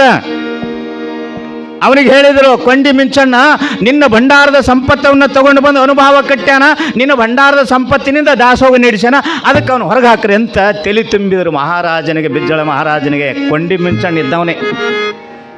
ನೀನು ಸಂಪತ್ತಿನ ಹಣ ತಗೊಂಡು ಅಲ್ಲಿ ಅನುಭವ ಮಂಟಪ ಕಟ್ಟ್ಯಾನ, ದಾಸೋಗ ನಡೆಸಾಕತ್ತಾನ, ಅದಕ್ಕೆ ಭಾಳ ಭ್ರಷ್ಟದನವ, ಭಾಳ ಸುಮಾರದನ, ಅವನು ನಂಬಾಡ್ರಿ ಅಂತ ರಾಜನ ತಲೆ ಕೆಡ್ಸಾಕತ್ತಿದ್ರು. ಚಲೋ ಮಂದಿ ತಲೆ ಕೆಡಿಸೋರು ಭಾಳ ಜನ ಇರ್ತಾರೆ. ಚಲೋ ಮಂದಿ ತಲೆ ಕೆಡಿಸ, ಒಂದು ಕೊಡ ಹಾಲಿನೊಳಗೆ ಉಪ್ಪೊಗೆಯೋರು ಭಾಳ ಮಂದಿ ಇರ್ತಾರೆ. ಚಲೋ ಸಂಸಾರ ಕೆಡಿಸೋರು ಕೆಲವೊಬ್ಬರು ಇರ್ತಾರೆ. ಆ ಕಡೆ ಲಕ್ಷ ಕೊಟ್ಟರು ಸಂಸಾರ ಕೆಡ್ತದ, ಆ ಕಡೆ ಲಕ್ಷ್ಯ ಕೊಡಲಾರ್ದಂಗೆ ಯಾರು ಚಲೋ ಸಂಸಾರ ಮಾಡ್ತಾರ ಅವ್ರ ಮಾತು ಕೇಳ್ಕೊಂಡು ನಡೆದು ಬಿಟ್ರೆ ಸಂಸಾರ ಶುದ್ಧ ಆಗ್ತದ. ಉಪ್ಪೊಯ್ಯವನ ಮಾತು ಕೇಳಿದ್ರೆ ಸಂಸಾರ ಕೆಡ್ತದ. ಅಂಥವ್ರ ಮಾತು ಎಂದೂ ಕೇಳಬಾರ್ದು ಅನ್ನೋದಕ್ಕೆ ಹಾಡಬೇಡ, ಟೈಮೆಲ್ಲ ಹಾಡೋದು, ಅಂಥ ಮಾತು ಕೇಳಬಾರ್ದು. ಈ ಸಂಸಾರ ಶುದ್ಧವಾಗಿ ನಡಿಬೇಕಾಗಿತ್ತಂದ್ರೆ ಅಂಥ ಯಾವ ಬಸವಣ್ಣನವರು ಪ್ರಾಮಾಣಿಕತೆಯಿಂದ ನಡೆಯುವಂಥ ಈ ಪ್ರಸಂಗದಲ್ಲಿ ಬಸವಣ್ಣನವ್ರ ಮ್ಯಾಗ ದೂರನ್ನು ಕೊಟ್ಟು ಅಪರಾಧಕ್ಕೆ ನಿಲ್ಲಿಸ್ತಾರ. ಅವಾಗ ಬಿಜ್ಜಳ ಮಹಾರಾಜ ಒಮ್ಮೆಲೆ ಬಸವಣ್ಣವ್ರನ್ನ ಕೇಳಲಿಲ್ಲ. ನೀನು ಕದ್ದೊಯ್ದು ನೀನು ಅನುಭವ ಮಂಟಪವನ್ನು ಕಟ್ಟಿ ಕದ್ದೊಯ್ದು ನೀನು ಶರಣರಿಗೆ ಪ್ರಸಾದವನ್ನು ಮಾಡಿ ಅಂತ ಒಮ್ಮೆಲೆ ಬಸವಣ್ಣವ್ರಿಗೆ ಕೇಳಲಿಲ್ಲ. ವಿಚಾರ ಮಾಡಿ ನೋಡೋಣ ಅಂತ ತಿಳ್ಕೊಂಡು ಒಂದು ದಿವಸ ಬಿಜ್ಜಳ ಮಹಾರಾಜ ರಾತ್ರಿ 11:30 ಗಂಟೆಗೆ ಒಬ್ಬನೇ, ರಾಜನಗೂಡು ಯಾರೂ ಇಲ್ಲ, ಪ್ರಜೆಗಳಿಲ್ಲ, ದೂತರಿಲ್ಲ, ಬರ್ಚಿಲ್ಲ, ಏನೂ ಇಲ್ಲ. ಒಬ್ಬನೇ ಸಾದಾ ಬಟ್ಟೆ ಹಾಕ್ಯಾನ, ಹಳೆ ದೋತ್ರ, ಹಳೆ ಪಟಕ ಸುತ್ಯಾನ, ಹಳೆ ಎಂಗಿ ಉಟ್ಟ್ಯಾನ, ಕಾಲಾಗ ಹಳೆ ಚಪ್ಪಲ್ ಹಾಕ್ಯಾನ. ಒಬ್ಬನೇ 11:30 ಗಂಟೆಗೆ ಬಸವಣ್ಣನ ಮಹಾಮನೆಗೆ ಬಂದ. ಬಿಜ್ಜಳ ಮಹಾರಾಜ ಬಂದು ಕದ ಹಿಂಗೆ ತೆರೆದಿತ್ತು. ಬಸವಣ್ಣವ್ರು ಎಂದೂ ಬಾಕ್ಲ ಹಾಕಿರಲಿಲ್ಲ. ಯಾಕೆ? ಆ ಕಲ್ಯಾಣದೊಳಗೆ ಯಾರೂ ಕಳ್ಳರಾಗಿರಲಿಲ್ಲ. ನಾವಲ್ಲಿ ಆಶೀರ್ವಾದ ಕೊಡ್ತೀವಲ್ಲ, ಕಲ್ಸಕ್ರಿ ಕರಿದಾರ ಕಟ್ತೀವಲ್ಲ ಅಲ್ಲಿ ಕುಂತು, ಅದು ಪುಟ್ಟೆ ಅದೊಂದು. ಆ ಪುಟ್ಟೆನ ರೊಕ್ಕ ತೊಗೊಂಡೋಗಿ ಯಾರು ಹುಡುಗರು ನಿನ್ನೆ ಇದೇ ಊರವನು ಹಿಂದಿನ ಬಾಕ್ಲಲ್ಲಿ ಹಾಸಿ ಬಂದು ತೊಗೊಂಡೋಗ್ಯಾರ. ಇದೇ ಊರು ಹುಡ್ರ. ನಾನು ನೋಡ್ಬೇಕಂತೇಳಿ ಒಂದು 100 ರೂಪಾಯಿ ಇದ್ದು ಅದ್ರಾಗ ಯಾರೋ ಭಕ್ತರು, ನಾ ಹೊಳ್ಳಿ ನೋಡಾಗ ಇದ್ದಿಲ್ಲ ಅಂದ್ರೆ ಹಿಂದಿಲ್ ಬಾಕಲ್ಲಿ ಬಂದು ತೊಗೊಂಡೋಗ್ಯಾರ. ತೈತ ಕಳ್ಳನ ಮನೆಗೊಬ್ಬ ಬಲುಗಲ್ಲ. ಅವಾಗ ಬಸವಣ್ಣವ್ರು ಹೀಗೆ ಕದ ತರದಾಯಿತು, ಕದ ತರದಿತ್ತದು. ಬಿಜ್ಜಳ ಮಹಾರಾಜ ಬಂದು ಮರಿಗೆ ನಿಂತ್ಕೊಂಡಾನ. ಬಸವಣ್ಣವ್ರು ಬರಿತಿರ್ತಾರೆ. ಒಂದು ಫಸ್ಟ್ಗೆ ಏನು ಮಾಡಿದ್ರಂದ್ರೆ ಮೇಣಬತ್ತಿ ಹಚ್ಚಿದ್ರು, ಲೆಕ್ಕ ಮಾಡ್ತಾಯಿದ್ರು. 11 ಲೆಕ್ಕ ಮಾಡ್ತಾಯಿದ್ರು. 11 ಲೆಕ್ಕ ಮಾಡ್ತಿದ್ರು. ಅವಾಗ ಆ ಮೇಣಬತ್ತಿಯನ್ನು ಆರಿಸಿದರು. ಆರಿಸಿ ಒಳ್ಳೆಣ್ಣೆ ದೀಪ ಹಚ್ಚಿದರು. ಹಚ್ಚಿ ಮತ್ತೆ ಲೆಕ್ಕಪತ್ರ ಮಾಡಕತ್ತಿದ್ರು. ಅವಾಗ ಬಿಜ್ಜಳ ಮಹಾರಾಜ ಹೋದ, ತನ್ನ ಆಸ್ಥಾನಕ್ಕೆ ಹೋದ.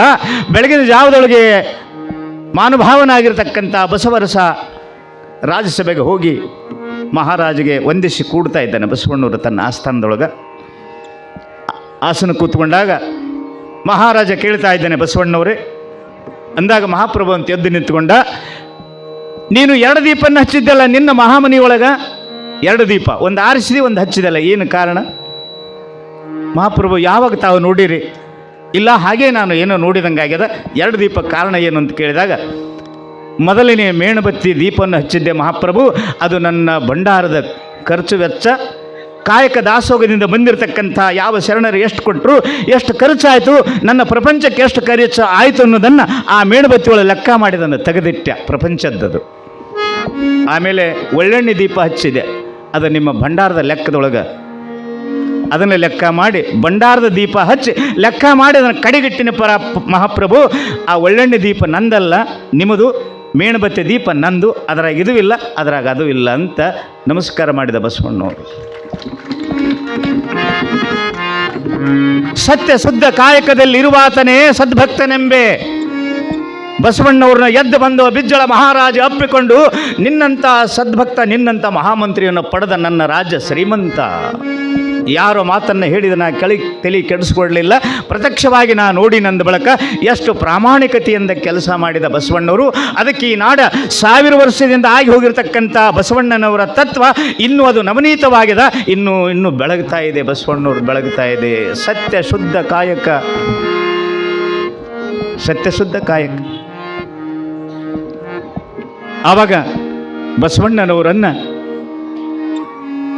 ಬಿಜ್ಜಳ ಮಹಾರಾಜ ಇಡೀ ಕಲ್ಯಾಣಕ್ಕೆ ಡೊಂಗುರವನ್ನು ಸಾರಿ ಎಲ್ಲ ಜನರನ್ನು ಬರುವಂತೆ ಮಾಡಿ ತಳಿರ ತೋರಣವನ್ನು ಕಟ್ಟಿ ಅರಮನೆಯೊಳಗ ಒಂದು ತೂಗು ಮಂಚವನ್ನು ಕಟ್ಟಿಸ್ತಾನೆ ಪ್ರಜೆಗಳಿಂದ. ತೂಗು ಮಂಚವನ್ನು ಕಟ್ಟಿಸಿ ಇಡೀ ಕಲ್ಯಾಣದ ಪುರದ ಜನರೆಲ್ಲ ಸುಮಂಗಲಿಯಲು ಬರುವಂತೆ ಅಪ್ಪಣೆಯನ್ನು ಮಾಡಿದಂಥ ಬಸವಣ್ಣ ಬಿಜ್ಜಳ ಮಹಾರಾಜ ಬರಮಾಡಿಕೊಂಡು ಆ ತೂಗು ಮಂಚಕ ಶೃಂಗಾರವನ್ನು ಮಾಡಿ ಇಬ್ಬರು ದಂಪತಿಗಳನ್ನು ಅಲ್ಲಿ ಕುಂದಿರಿಸಿ ಸ್ವತಃ ರಾಜ ರಾಣಿಯರು ಬಂದು ಅಲ್ಲಿ ಆ ತೂಗು ಮಂಚವನ್ನು ಹಿಡಿದು ಎಲ್ಲ ಸುಮಂಗಲಿ ಆರತಿಯನ್ನು ತಂದು ತೂಗು ಮಂಚದ ಮ್ಯಾಗ ಕುಂದಿರಿಸಿದಾಗ ಅಲ್ಲಿ ಜೋಗುಳ ಹಾಡ್ಯಾರ. ಬಸವಣ್ಣವ್ರ ಮ್ಯಾಗ ಜೋಗುಳ ಹಾಡ್ತಾರೆ. ಏನು ಜೋಗುಳ ಹಾಡಿದ್ರನ್ನು ಇಲ್ಲಿ ಸ್ವಲ್ಪ ಹೇಳಿ ಮುಗಿಸ್ತೇನೆ. ಜೋ ಜೋ ಎನ್ನ ಜಯತು ಬಸವೇಶ, ಜೋ ಜೋ ಎನ್ನ ಹರನ ಭಕ್ತೇಶ, ಜೋ ಜೋ ಎನ್ನ ಕಲ್ಯಾಣ ವಾಸ. ಹಿಂಗ ಜೋ ಎಂದು ತೋಗುವೆ ನೀನೇ ಬಸವಣ್ಣ, ಜೋ ಜೋ ಹಿಂಗ ಜೋ ಎಂದು ತೋಗುವೆ ನೀನೇ ಬಸವಣ್ಣ, ಜೋ ಹುಟ್ಟಿದಿ ಬಾಗೇವಾಡಿ ಅಂಬು ಸ್ಥಳದಲ್ಲಿ, ಮಾದರಸ ಮೊದಲಾಂಬಿಕೆಯ ಗರ್ಭದಲ್ಲಿ, ಶಿವಮಾತ ಬೆಳೆಸುವುದಕ್ಕ ಹುಟ್ಟಿದಿನಿ ಅಲ್ಲಿ. ಹಿಂಗ ಘನವರವ ತೋರಿಸಿ ಮಾಡಿದಿ ಲೀಲೆ, ಜೋ ಜೋ ತನುವ ತೊಟ್ಟಿಲ ಮಾಡಿ ಬೈಲ ಕಟ್ಟಿದಿ, ಘನವೆಂಬ ಹಗ್ಗವ ಮನವೆಂಬ ಹಗ್ಗವ ತೊಟ್ಟಿಲ ಕಚ್ಚಿದಿ, ಘನ ಆರೂಢನಾಗಿ ಒಳಗ ಮಲಗಿದಿ. ಹಿಂಗ ಜೀವ ಶಿವರು ಕೂಡಿ ಆಳಿದರು ರೂಢಿ, ಜೋ ಜೋ ಹಸನುಳ್ಳ ಯುವತಿಯರು ಬಂದು ನೆರೆದಾರ, ಅಸಲಾದ ತೊಟ್ಟಿಲ ತಂದು ಕಟ್ಟಿದರ, ಕುಶಲದ 3 ತೊಟ್ಟಿಲ ಕಾಕಿದರ. ಹಿಂಗ ಬಸವ ಬಸವನೆಂದು ಹೆಸರು ಇಟ್ಟಿಯರ, ಜೋ ಜೋ ಜೋ ಜೋ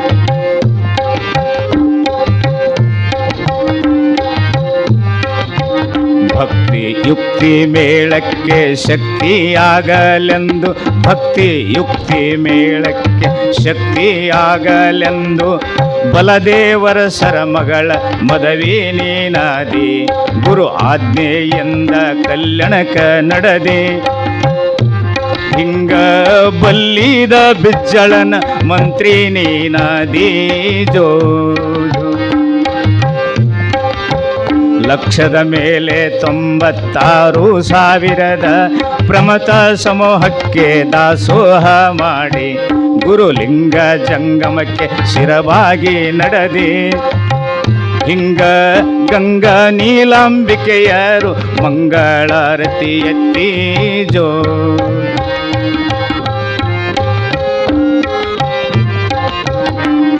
ಹೀಗೆ ಆ ಬಸವಣ್ಣನವರನ್ನ ತೂಗು ಮಂಚದ ಮೇಲೆ ಬಿಜ್ಜಳ ಮಹಾ ಅರಸ ರಾಜ ಇಡೀ ಕಲ್ಯಾಣದ ಪುರದವರೆಲ್ಲ ಸುಮಂಗಲಿಯರು ಬಂದು ತೂಗಿ ಜೋಗುಳವನ್ನು ಹಾಡಿದ ಬಿಜ್ಜಳ ಮಹಾರಾಜ ಸಂತೋಷವನ್ನು ಬಿಟ್ಟು ಭಂಡಾರವನ್ನು ಕಲ್ಪಿಸಿಕೊಟ್ಟ.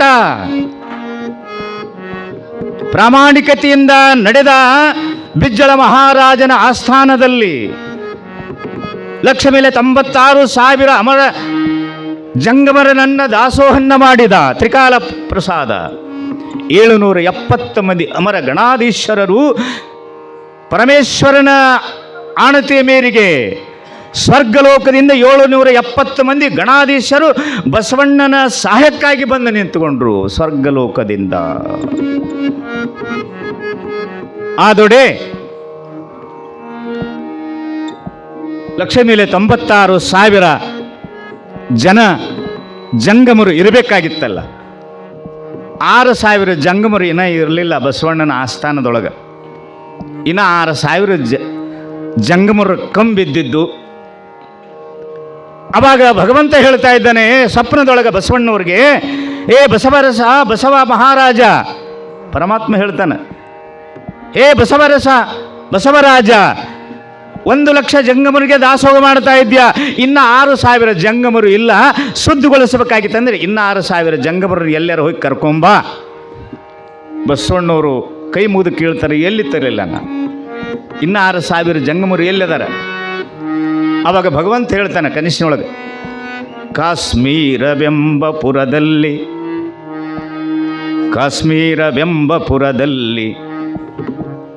ಮೋಳಿಗೆ ಮಹಾರಾಜನ ಆಸ್ಥಾನದಲ್ಲಿ 6,000 ಜಂಗಮರು ಅಲ್ಲಿ ನಿತ್ಯ ಪೂಜೆಗೊಂಬುವರು ಬಸವ. ಯಾರು? ಶಿವ ಹೇಳಿದ. ಕಾಶ್ಮೀರ ದೇಶದಲ್ಲಿ ಮೋಳಿಗೆ ಮಹಾರಾಜನ ಹತ್ರ 6,000 ಜಂಗಮರದಾರ. ಮೋಳಿಗೆ ಮಹಾರಾಜ ಆತ 6,000 ಜಂಗಮರ ನಿತ್ಯ ಪಾದ ಪೂಜೆ ಮಾಡ್ತಾನೆ, ಅವರಿಗೆ ಪ್ರಸಾದ ಕೊಡ್ತಾನೆ. ಅಲ್ಲಿದಾರ, ಅವ್ರನ್ನ ಕರ್ಕೊಂಡು ಬಾನಿ ಅಂತ ಭಗವಂತ ಹೇಳಿದ. ಅವ ಹೆಂಗೆ ಬಿಡ್ತಾನೆ ರೀ ಮಹಾರಾಜ? ಅವ ತನಗಾಗಿ 6,000 ಜಂಗಮರು ಸೇವಾ ಮಾಡಕತ್ತಾನೆ. ಮಹಾದೇವ ಭೂಪಾಲ ಕಾಶ್ಮೀರದ ಅರಸು, ಅವ ಹೆಂಗೆ ಇವ್ರಿಗೆ ಕೊಡ್ತಾನ? ಅವಾಗ ಬಸವಣ್ಣವರಿಗೆ ರಾತ್ರಿ 1 ಗಂಟೆಗೆ ಎದ್ದು ಕೂಳ್ತಾರೆ. ಹಾಗೆ ಸ್ನಾನ ಆದಿ ಮುಗಿಸ್ಕೊಂಡು ಸಾಮಾನ್ಯ ಬಟ್ಟೆಯನ್ನು ಹಾಕಿ ಬಗಲಿಗೆ ಒಂದು ಜೋಳಿಗೆಯನ್ನು ಹಾಕಿ ಸಾಸಿವೆ, ಜೀರಿಗೆ, ಅರಿಶಿಣ ಪುಡ, ಬೆಳ್ಳುಳ್ಳಿ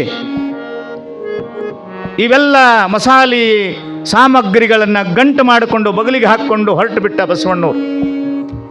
ನಾಡನ್ನು ಹಳ್ಳಿಯನ್ನು ತಿರುಗುತ್ತಾ ಅಲ್ಲಿ ಹೋಗಿ ಕಟ್ಟಿ ಮೇಗಿಡವ. ಯಾರು? ಮಸಾಲೆ ಮಾರವ. ಸಾಮಾನ್ಯ ಬಟ್ಟೆ ಹಾಕ್ಯಾನ ಬಸವಣ್ಣವ್ರು. ಮಸಾಲೆ ಗಂಟದ, ಮಸಾಲೆ ಮಾರ್ತಾ ಇದ್ದೀನಿ ತಗೊಳ್ರಿ. ಎಲ್ಲ ಹೆಣ್ಮಕ್ಳು ಅರಿಶಿಣ ತಗೊಳ್ಳೋರು, ಸಾಸಿವೆ ತಗೊಳ್ಳೋರು, ಜೀರಿಗೆ ತಗೊಳ್ಳೋರು. ಹೆಂಗೆ ಕೊಡ್ತಾ ಇದ್ದಿ? ಹಾಗೆ ರೊಕ್ಕಿಲ್ಲ, ಎಟ್ಟತ್ತು ಕೊಡ್ತಾನ. ಬಸವಣ್ಣ ಪ್ರಾರ್ಥನೆ ಮಾಡಿದ್ರು ಹಳ್ಳಿ ಜೋಳಿಗಾಗಿ ಇದ್ದಕ್ಕಿದ್ದಂತೆ ಆಗಿರ್ಬೇಕು. ಅರಿಶಿಣ, ಸಾಸಿವೆ, ಜೀರಿಗೆ ಹಾಗೆ ಕೊಡೋದು. ಹಾಗೆ ಅಂದ್ರೆ ಬಿಡ್ತಾರೆ ಜನ. ಹಾಗೆ ಕೊಡ್ತೀವಿ ಅಂದ್ರೆ ಹಾಗೆ ಕೊಡ್ತಾರಂದ್ರೆ ನಾ ಬಾ ನೀ ಬಾ ಅಂತ ಹಳ್ಳಿ ಪಟ್ಟಣದಲ್ಲಿ ತೊಳೆದು ಹೋಗುದ ಹಾಗೆ ಕೊಡ್ತಾನೆ. ಯಾರೊಬ್ಬ ಮಸಾಲೆ ಮಾರೋ ಬಂದನ ಹಾಗೆ ಕೊಡ್ತಾನಂತ. ನಾ ತಗೋ, ನೀ ಬಿದ್ದು ತೊಗೊಳ ಹಂಗೆ ಸಿಗ್ತದಂದ್ರೆ ಯಾರು ಬಿಡ್ತಾರೆ? ಅವಾಗ ಮಸಾಲೆಯನ್ನು ಮಾರುತ್ತಾ ಬಸವಣ್ಣವ್ರು ಹಂಗಿರಲಿಲ್ಲ. ಆತ ವೇಷ ಬದಲಿಸಿಕೊಂಡ. ಬದಲಿಸಿಕೊಂಡು ಕಾಶ್ಮೀರ ದೇಶಕ್ಕೆ ನಡೀತಾ ಹೋಗ್ತಾ ಇದ್ದಾನೆ. ಆಗಿನ ಕಾಲದಲ್ಲಿ 12ನೇ ಶತಮಾನದಲ್ಲಿ ಕಾಶ್ಮೀರ ದೇಶದವರೆಗೆ ನಡೀತಾ ಹೋದ ಬಸವಣ್ಣನವರು ಮಸಾಲೆ ಮಾರುತ್ತಾ ಹೋದ.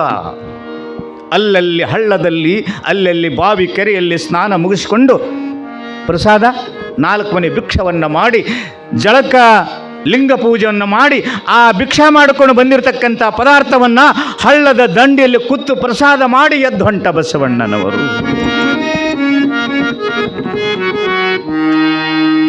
ಎಂದು ಸ್ನಾನ ಬಿಟ್ಟಿರಲಿಲ್ಲ, ಕಂಡಂಗೆ ತಿಂದು ಕಂಡಂಗೆ ಅಡ್ಡಾಡಲಿಲ್ಲ.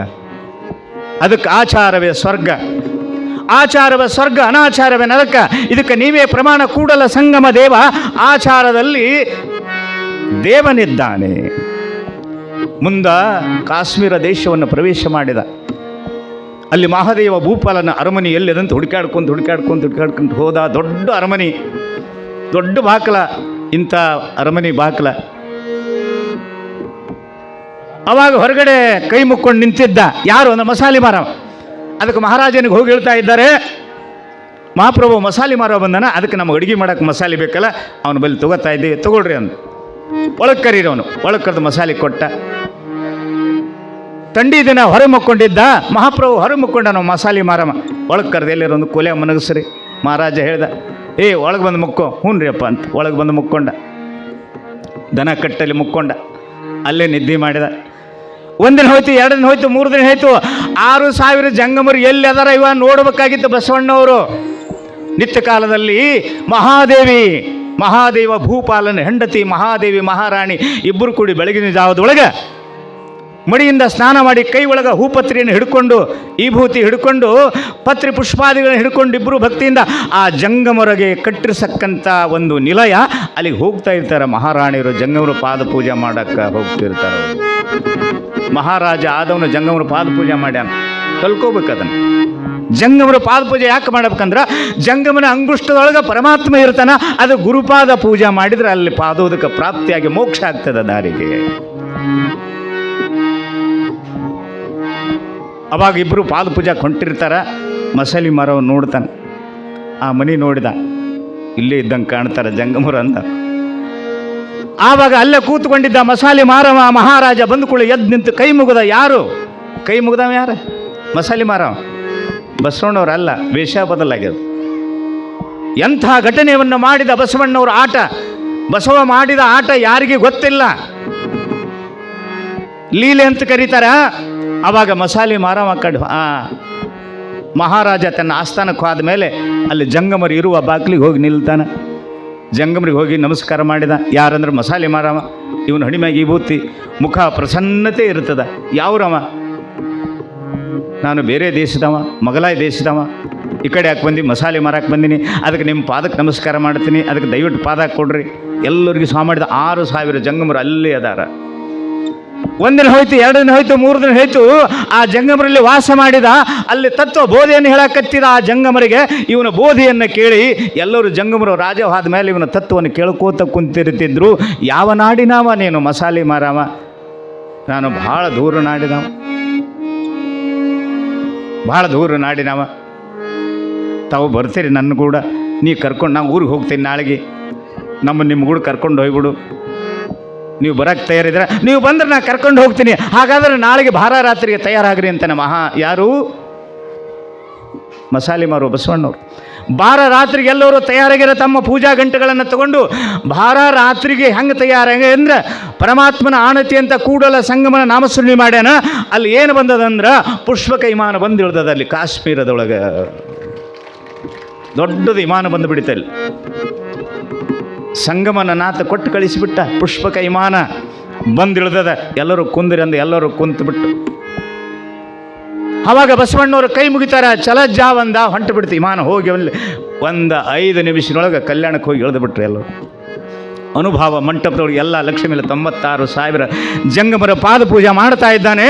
ಬೆಳಗಿನ ಜಾವದೊಳಗೆ ಮಹಾದೇವ ಭೂಪಾಲ ಹೋಗ್ತಾ ಇದ್ದಾನೆ. ಜಂಗಮರಿಲ್ಲ ಮನೆಯೊಳಗೆ. ಗಾಬರಿ ಆದ ಮಹಾರಾಜ. ಎಲ್ಲಿ ಜಂಗಮರು ಹುಡುಕಾಟ ಅಂತ ಪ್ರಜೆಗಳಿಗೆ ಅಪ್ಪಣೆ ಮಾಡ್ತಾ ಇದ್ದಾರೆ. ಕಾಶ್ಮೀರ ತುಂಬ ಹುಡುಕಾಡಿದ್ರು, ಸಿಗಲಿಲ್ಲ. ಅವ ಮಸಾಲೆ ಮಾರವೆಲ್ಲ ಹಿಡ್ಕೊಡ್ರಿ. ಇಲ್ಲಮ್ಮ, ಮಾಯಾಗ್ಯಾನ, ಅವನೇ ಕಳ್ಳವ, ತೊಗೊಂಡು ಹೋಗ್ಯಾನ, ಬಿಡಬಾಡ್ರಲ್ಲಿ ಅಂದವ ಮಹಾರಾಜ. ಎಲ್ಲ ಪ್ರಜೆಗಳಿಗೆ ಅಪ್ಪಣೆ ಮಾಡ್ತಾರೆ, ಎಲ್ಲಿ ಕಂಡಲ್ಲಿ ಹಿಡಿದು ಅವನ ಕೊಂದು ಹಾಕಿಬಿಡ್ರಿ. ಡಂಗುರ ಸಾರಿದ, ನಾಡೆಲ್ಲ ಸುದ್ದೆತ್ತಿತ್ತು. ಆತ ಕಲ್ಯಾಣದ ಬಸವಣ್ಣ ಅದು ಚೋರ ಬಸವನಾಗಿ 6,000 ಜಂಗಮರ ಮುಂದೆ ಎತ್ಕೊಂಡು ಹೋಗಿ ಅನಂತ ಸುದ್ದಿ ಆಗಿಬಿಡ್ತು ಮಹಾರಾಜನಿಗೆ. ಹಾಗಾದ್ರೆ ಯುದ್ಧಕ್ಕೆ ಸನ್ನದ್ಧರಾಗ್ರಿ, ಯುದ್ಧಕ್ಕೆ ಸನ್ನದ್ಧರಾಗ್ರಿ ಅಂತ ರಥಾರೂಢನಾದ ಆನೆ ಎಂಬಾರಿ ತಯಾರಾದು, ಬಿಲ್ಲ ಬರ್ಜಿ ಬಾಣ 18 ಅಕ್ಷೋಹಿಣ ಸೈನ್ಯದೊಂದಿಗೆ ಆ ಕಲ್ಯಾಣ ರಾಜ್ಯದ ಬಸವಣ್ಣನ ಬಗೆದು ಬಿಜ್ಜಳ ಮಹಾರಾಜನ ಶಿರಚ್ಛೇದನ ಮಾಡಿ ಆ ಜಂಗಮರೆಲ್ಲ ತಗೊಂಡ್ಬರ್ಬೇಕಂತ ಅಪ್ಪಣೆ ಮಾಡ್ತಾ ಇದ್ದಾನೆ. ಮಹಾದೇವ ಭೂಪಾಲ ಮಹಾರಾಜ ತಯಾರಾಗಿ ನಿಂತುಕೊಂಡಿದ್ದಾನೆ. ರಥದೊಳಗೆ ಕೂತ್ಕೊಂಡ್ಬಿಟ್ಟ ಮಹಾರಾಜ. ಹೆಂಡತಿ ಮಹಾರಾಣಿ ಮಹಾದೇವಿ ಬಂದು ಪಾದಕ್ಕೆ ನಮಸ್ಕಾರ ಮಾಡ್ತಾಳೆ ಗಂಡಗೆ. ನಾನು ಬರ್ತೀನಿ ರೀ ನಿಮಗೂಡ. ನಾವು ಯುದ್ಧಕ್ಕೆ ಹೊಂಟೀನಿ, ಬರಬೇಡ. ಯುದ್ಧಕ್ಕೆ ಹೋದರೂ ಸುದ್ದಿ ದೇವರೇ ಬಲ್ಲ, ನೀವೇನಾಗ್ತೀರಿ ಗೊತ್ತಿಲ್ಲ, ಹೊಳ್ಳಿ ಬರ್ತಾರನ್ನೋ ಭರವಸೆ ಏನದ. ಅದಕ್ಕೆ ನಾನು ಮಾಡಿದ್ರೆ ನಿಮಗೂಡ ಮಡಿಬೇಕಲ್ಲ, ಅದಕ್ಕೆ ನಿಮಗೂಡ ಬರ್ತೀನಲ್ಲ ಮಹಾರಾಣಿ. ನಾನು ಮಾಡಿದ್ರೆ ಅಲ್ಲೇ ಮಡಿಬೇಕಲ್ಲ, ಅದಕ್ಕೆ ನಿಮಗೂಡ ಬರ್ತೀನಿ, ನನ್ನ ಕರ್ಕೊಂಡು ಹೋಗ್ರಿ. ಬ್ಯಾಡಂದ್ರೂ ಕೇಳಿಲ್ಲ, ಹೋಗಿ ರಥ ಕೂತ್ಕೊಂಡ್ಬಿಟ್ಲು ಮಹಾರಾಣಿ. ರಥ ಹೊಂಟಿತು. ಇವರೇ ಯುದ್ಧಕ್ಕೆ ಹೊಂಟಾರ. ಅಲ್ಲಿ ಬಸವಣ್ಣವರು ಪಾದ ಪೂಜೆ ನಡೆದದ. ಮಹಾದೇವ ಭೂಪಾಲ ಬರ್ತಾನನ್ನೋ ಸುದ್ದಿ ಕೇಳಿತು. ಬಸವಣ್ಣವರು 1,96,000 ಎಲ್ಲ ಜಂಗಮರಿಗೆ ಹೇಳ್ತಾ ಇದ್ದಾರೆ, ಮಹಾದೇವ ಭೂಪಾಲನ್ನ ಸ್ವಾಗತ ಮಾಡಿಕೊಳ್ಳಕ್ಕೆ ತಳಿರ ತೋರಣವನ್ನು ಕಟ್ಟ್ರಿ ಕಲ್ಯಾಣದ ತುಂಬ. ಅವ ಹಂಗ ಇವ ಹಿಂಗ, ಇವ ಯುದ್ಧಕ್ಕೆ ಕೊಂಟಾನ, ಅವ ಸ್ವಾಗತಕ್ಕೆ ನಿಂತ್ಕೊಂಡ. ಮಹಾರಾಜ ಬರುವಾಗ ಆರತಿಯನ್ನು ಹಿಡಿದಾರ. ಇಡೀ ಕಲ್ಯಾಣದ ತುಂಬ ಜನವೆಲ್ಲ ತಳಿರ ತೋರಣವನ್ನು ಕಟ್ಟ್ಯಾರ, ಹಾರಗಳನ್ನು ಹಿಡಿದಾರ, ದಾರಿ ತೊಳೆದಾರ, ನೀರು ಹೊಡೆದಾರ. ಮಹಾರಾಜನ ಕೈ ಒಳಗ ಬಿಲ್ಲ ಬಾಣಗಳು, ಇವನ ಕೈಯಾಗ ಹೂವಿನ ಹಾರಗಳು ಬಸವಣ್ಣವ್ರ ಕೈ ಒಳಗೆ. ಮಹಾದೇವ ಭೂಪಾಲ ನೋಡಿ ಕೈಯನ ಬಾಣಗಳನ್ನಿಟ್ಟ. ನಾನು ಮಾಡುವುದು ಏನು, ಅಲ್ಲಿ ನಡೆದಿದ್ದಾದರೆ ಏನು ಹೇಳ್ತಾನೆ ಮಹಾರಾಜ. ಹೇಳಿದ ಮಹಾದೇವ ಭೂಪಾಲ ಹೇಳ್ತಾನೊಂದು ಮಾತ, ಆನೆ ಕುದುರೆ ಬಂಡಿ ಭಂಡಾರ ಬಿದ್ದಡೇನಯ್ಯ. ಅವನೇ ಹೇಳಿದ, ಮಹಾದೇವ ಭೂಪಾಲ್ ಹೇಳ್ತಾ ಇದ್ದ, ಆನೆ ಕುದುರೆ ಬಂಡೆ ಭಂಡಾರ ಬಿರ್ದಡೇನಯ್ಯ, ತಾನುಂಬದು ಹಿಡಿಯಕ್ಕಿ ಒಂದಾವಿನ ಹಾಲು, ಮಲಗುವುದು ಅರ್ಧ ಮಂಚ, ಹುರುಳಿಲ್ಲದ ಈ ಸಿರಿಯ ನೆಚ್ಚಿ ಕೆಟ್ಟೆ ನಾನು. ವಚನ ಹೇಳಿದ ಮಹಾದೇವ ಭೂಪಾಲ್. ಹುರುಳಿಲ್ಲದ ಸಿರಿಯ ನೆಚ್ಚಿ ಕೆಟ್ಟೆ ನಾನು, ಈ ಒಡಲು ಭೂಮಿಯ ಸಂಗ, ಕೈ ಹಿಡಿದ ಮಡದಿ ಪರಸಂಗ, ಪ್ರಾಣವಾಯುವಿನ ಸಂಗ, ಸಾವಿಂಗ ಸಂಗಡ ಅಬಾದು 6 ಬಾರರು ಕಾಣರಯ್ಯ. ಹೇ ನಿಖಳಂಕ ಮಲ್ಲಿಕಾರ್ಜುನ, ಈ ಬಸವಣ್ಣನ ಪಾದಕ್ಕ ನಮೋ ನಮ ಎಂಬೆನಯ್ಯ. ತನ್ನೆಲ್ಲವನ್ನ ಕೈ ಒಳಗಿರುತ್ತ ಬಿಲ್ಲು ಬಾಣಗಳನ್ನು ಒಗೆದು ಆ ಆನೆ ಎಂಬಾರ ಅಂತಸ್ತವನ್ನು ಬಿಟ್ಟು ಹೋಗಿ ಬಂದ ಪಾದಕ್ಕೆ ನಮಸ್ಕಾರ ಮಾಡಿದ. ಪ್ರಜೆಗಳಿಗೆ ಹೇಳ್ತಾ ಇದ್ದಾನೆ, ನೀವು ಕಾಶ್ಮೀರಕ್ಕೆ ಹೋಗ್ರಿ, ನಾ ಬರುವುದಿಲ್ಲ ಅಂದವ. ನಾನು ಬಸವಣ್ಣವರ ಪಾದಕ್ಕೆ ನಾ ಶರಣಾಗೀನಿ ಅಂದ. ಎಲ್ಲರೂ ಕಾಶ್ಮೀರಕ್ಕೆ ಹೋದರು ಪ್ರಜೆಗಳು. ಇನ್ನು ಅವ್ರ ಹೆಂಡತಿ ಮಹಾದೇವ್ ಹೆಂಡತಿ ಏನು ಮಾಡ್ಬೇಕು, ಏನು ಅನ್ಬೇಕಾಗಿತ್ತಕ್ಕೆ? ಯವ್ವ ಇದು ಬಂದು ಕಲ್ಯಾಣ ಸೇರ್ತೇವ, ನಾನು ಪ್ರಪಂಚ ಹಂಗ, ನಾನು ಮಕ್ಕಳು ಹೆಂಗ, ನಾನು ರಾಜಧಾನಿ ಹಂಗಂತಕ್ಕಿ ಹೆಂಡತಿ ಬೈಬೇಕಾಗಿತ್ತಲ್ಲ. ಎಂಥ ಗಂಡನ ಮಾಡ್ಕೊಂಡ್ಯವ, ಇದು ಎಲ್ಲ ಬಿಟ್ಟು ಈ ಕಡೆ ಮಾಡಿತ್ತು, ಸಂಸಾರ ಬಿಟ್ಟು, ರಾಜ ಬಿಟ್ಟು, ಅಧಿಕಾರ ಬಿಡಿತು ಅಂತ ಅನ್ಬೇಕಾಗಿತ್ತಲ್ಲ ಮಹಾದೇವಿ ಮಹಾರಾಣಿ. ಏನಾರು ಬಿಟ್ಟು ನೀವು ಕಾಯಂ ಇಲ್ಲಿ ಮಡ್ದಾಗಿದ್ದೀರಿ ಅಂದ್ರೆ ಬಿಡ್ತಾರನ್ರಿ? ಗಣಮಕ್ಕಳು ನಿಮ್ಮ ಮನೆಯಾಗಿದ್ದು ಗಣಮಕ್ಕಳೆಲ್ಲ ಇಲ್ಲೇ ಕುಂತರು ಚಂತನ ಅಂದ್ರೆ. ಮನೆಗೆ ಹೋದ್ರೆ ಎಲ್ಲಿ ಹೋಗಿ ಸೇರ್ಪಡೆ ಆಗಿದ್ದೆ, ಅಲ್ಲೇ ಸೇರಿದೆ ಸ್ವಾಮಿಗಳ ಹತ್ರ. ಅಲ್ಲೇ ಇರು, ನೀ ಬರಬೇಡ. ಅಕಸ್ಮಾತ್ ಹೆಣ್ಮಕ್ಳು ನಮ್ಮಲ್ಲೇ ಮಠದಾಗ ಅದು ಇದು ಕೆಲಸ ಮಾಡ್ಕೊತ ಹೊತ್ತಾಗುತ್ತಾನೆ ಇಲ್ಲೇ ಇದ್ರೆ, ಅವ ಮನ್ಯಾಗ ಹುರಿಯಾಳಾಗಿ ಎಲ್ಲಿ ಹೋಗಿದ್ದಿ? ಅಲ್ಲಿ ಸ್ವಾಮಿಗಳ ಮೇಲೆ ಹೋಗಿದ್ದೇನೆ, ಇರು ಅಲ್ಲೇ, ನೀ ಮನ್ಯಾಗ ಬರಬೇಡ, ಹೋಗಿ ನೀ ಆ ಕಡೆ ಹೋಗು, ಅವ್ರು ಕೂಡ ಹೋಗು. ಗಂಡಿಗೆ ಹೆಣ್ತಿ ಅನ್ನೋದು, ಹೆಂಡತಿ ಗಂಡಕ್ಕೆ ಅನ್ನೋದು. ಒಂದು ಜರ ಲೇಟ್ ಆದ್ರೆ ಬಿಡಂಗೆ. ಅಕಸ್ಮಾತ್ ನಿಮ್ಮ ಮಗ ಬಂದು ನಮ್ಮ ಮಠದಾಗ ಸೇವಾ ಮಾಡ್ತಿದ್ದಂದ್ರೆ, ಎಲ್ಲಿ ಹೋಗಿದ್ದೆಲೆ? ಮುತ್ತೇರು ಅಲ್ಲಿ ಒಂದು ಸ್ವಲ್ಪ ಕೆಲಸ ಹಿಡಿದ್ರೆ ಸೇವಾ ಮಾಡಕ್ಕೆ ಹೋಗು ಮಗನೇ, ಅಲ್ಲೇ ಹೋಗಿ, ನೀ ಅಲ್ಲೇ ಇರು, ನೀ ಮಠಕ್ಕೆ ನೀ ಮನೆಗೆ ಬರಬೇಡ, ಅಲ್ಲೇ ಹೋಗಿ, ಅವ್ರ ಗತಿ ಆಗನಿ. ಅವ್ರ ರೀತಿ ಆಗಕ್ಕೆ ನೀ ಬಿಡ್ತೀರೇನು ಯಾರು? ಈ ಅವ್ವದಳಲ್ಲ ಒಂದು ಮಾತು ಹೇಳಿಲ್ದು, ನಮಗೆ ಅಕ್ಕ ಆಗ್ಬೇಕಕ್ಕೆ. ಮುಂದಕ್ಕಿಟ್ಟು ಹೆಜ್ಜೆ ಹಿಂದಕ್ಕೆ ಇಡಬಾರ್ದು ನೋಡ್ಯಪ್ಪ ಅಂತ ಒಂದು ಮಾತು ಹೇಳಿ ಕಳಿಸಿದ್ಲ ನನಗೆ. ಕರೆ ಅಂತ ಚಪ್ಪಳ ಹೊಡಿರಿ ನೀವು. ಹೆಜ್ಜೆ ಮುಂದಕ್ಕಿಟ್ಟಿಯಪ್ಪ ಹಿಂದಕ್ಕೆ ಇಡಬಾರ್ದು ಅನ್ನೋ ಮಾತು 12 ವರ್ಷ ಯಾರಿಗೂ ಕಾಣಲಿಲ್ಲ, ಕಾಣಲಾರ್ದಂಗೆ ಪರಾರಿ ಆಗಿಬಿಟ್ಟಿದ್ನೆ. ಇವತ್ತು ಈ ಮಟ್ಟಕ್ಕೆ ಇಲ್ಲಿ ಬಂದು ಕೂತೀನಿ ಅಂದ್ರೆ ಆ ಅವು ಆಡಿದ ಮಾತು ಶಬ್ದ ಮುಂದಿಟ್ಟದ್ದು ಹಿಂದೆ ಇಡಬೇಡ, ನನ್ನ ಹೆಸರು ತರ್ಬೇಕಂತೇಳಿ ಅಂದ್ರೆ ಗಂಡನ ಮನೆಗೆ ಹೆಣ್ತು ಅಲ್ಲ. ಅವಾಗ ಗುರುಗಳ ಬಳಿ ನಮಸ್ಕಾರ ಮಾಡಿಲ್ದು ಒಬ್ಬಕ್ಕೆ ಸೊಸೆ ನಮಸ್ಕಾರ ಮಾಡಿ, ಏನವಾ 2 ದೀಪ, ಒಂದು ಪಂಚಾರತಿ ಒಳಗೆ ಒಂದು ಗಂಡನ ಮನೆ ದೀಪ, ಒಂದು ತವ್ರ ಮನೆ ದೀಪ, ಅದಕ್ಕೆ ಅಲ್ಲಿ ಹೋಗಿ ಹೆಸರು ತೊಂಬಾರವಂತ ಗುರುಗಳು ಹೇಳಿ ಕಳಿಸಿರು. ಹ್ಞೂ ರೀ ತರ್ತೀನಿ ಅನ್ಲಕ್ಕಿ. ನಮಸ್ಕಾರ ಮಾಡಿ 5 ದಿನ ಇದ್ದು ಬರೋ ಹೊತ್ನ್ಯಾಗ ಸೋಲಾಪುರದೊಳಗೆ ಮರಾಠಿ ಮಾರ್ಕೆಟ್ನೊಳಗೆ ಹೋಗಿ ಒಂದು ಅರ್ಧ ಚೀಲ ಹೆಸರು ಖರೀದಿ ಮಾಡಿದ್ದು. ಉತ್ತಾಳಿ ಹೆಸರು, ಚಲೋ ಬಿಳಿ ಹೆಸರು, ಚಲೋ ಹೆಸರು. ಯಾಕೆ ಇಲ್ಲಿ ಗುರುಗಳು ಹೇಳಿದ್ದಿಲ್ಲ ಹೆಸರು ತೊಗೊಂಬ ಅಂತ. ಅರ್ಧ ಚೀಲ ಹೆಸರು ಖರೀದಿ ಮಾಡಿಕೊಂಡು ಕಾರಿನ ಡಿಕ್ಕ ಹಾಕ್ಕೊಂಡು ಬಂದು ಮಟ್ಟಕ್ಕೆ ಬಂದು ದಪ್ಪನ ಪಡಸಾಲೆಗೆ ಹೋಗಲ್ದು. ಏನಂದೆ, ಹೆಸರು ತೊಗೊಂಬ ಅಂತ ಹೇಳಿದ್ರಿ ಅಲ್ರಿ, ಅದಕ್ಕೆ ಹೆಸರು ತಂದೀನಿ. ಈ ಹೆಸರು ತೊಗೊಂಡು ನಾ ಏನು ಮಾಡಲಿ, ಬೆಂಕಿ ಹಚ್ಚಲಿ. ನೀ ಏನು ಗಂಡನ ಮನೆಗೆ ಹೋಗಿದ್ದಲ್ಲ, ಅಲ್ಲಿ ಹೆಸರು ತೊಗೊಂಡು ಬಾ ಅಂತ ಹೇಳಿದ್ನಲ್ಲ. ಗಂಡ ಹೊಡೆದನ್ರಿ, ಅವನ ತಾಳಿ ಹರಿದು ಹೋಗೋದು ಬಂದೆ ಅಂದ್ಲಕ್ಕಿ.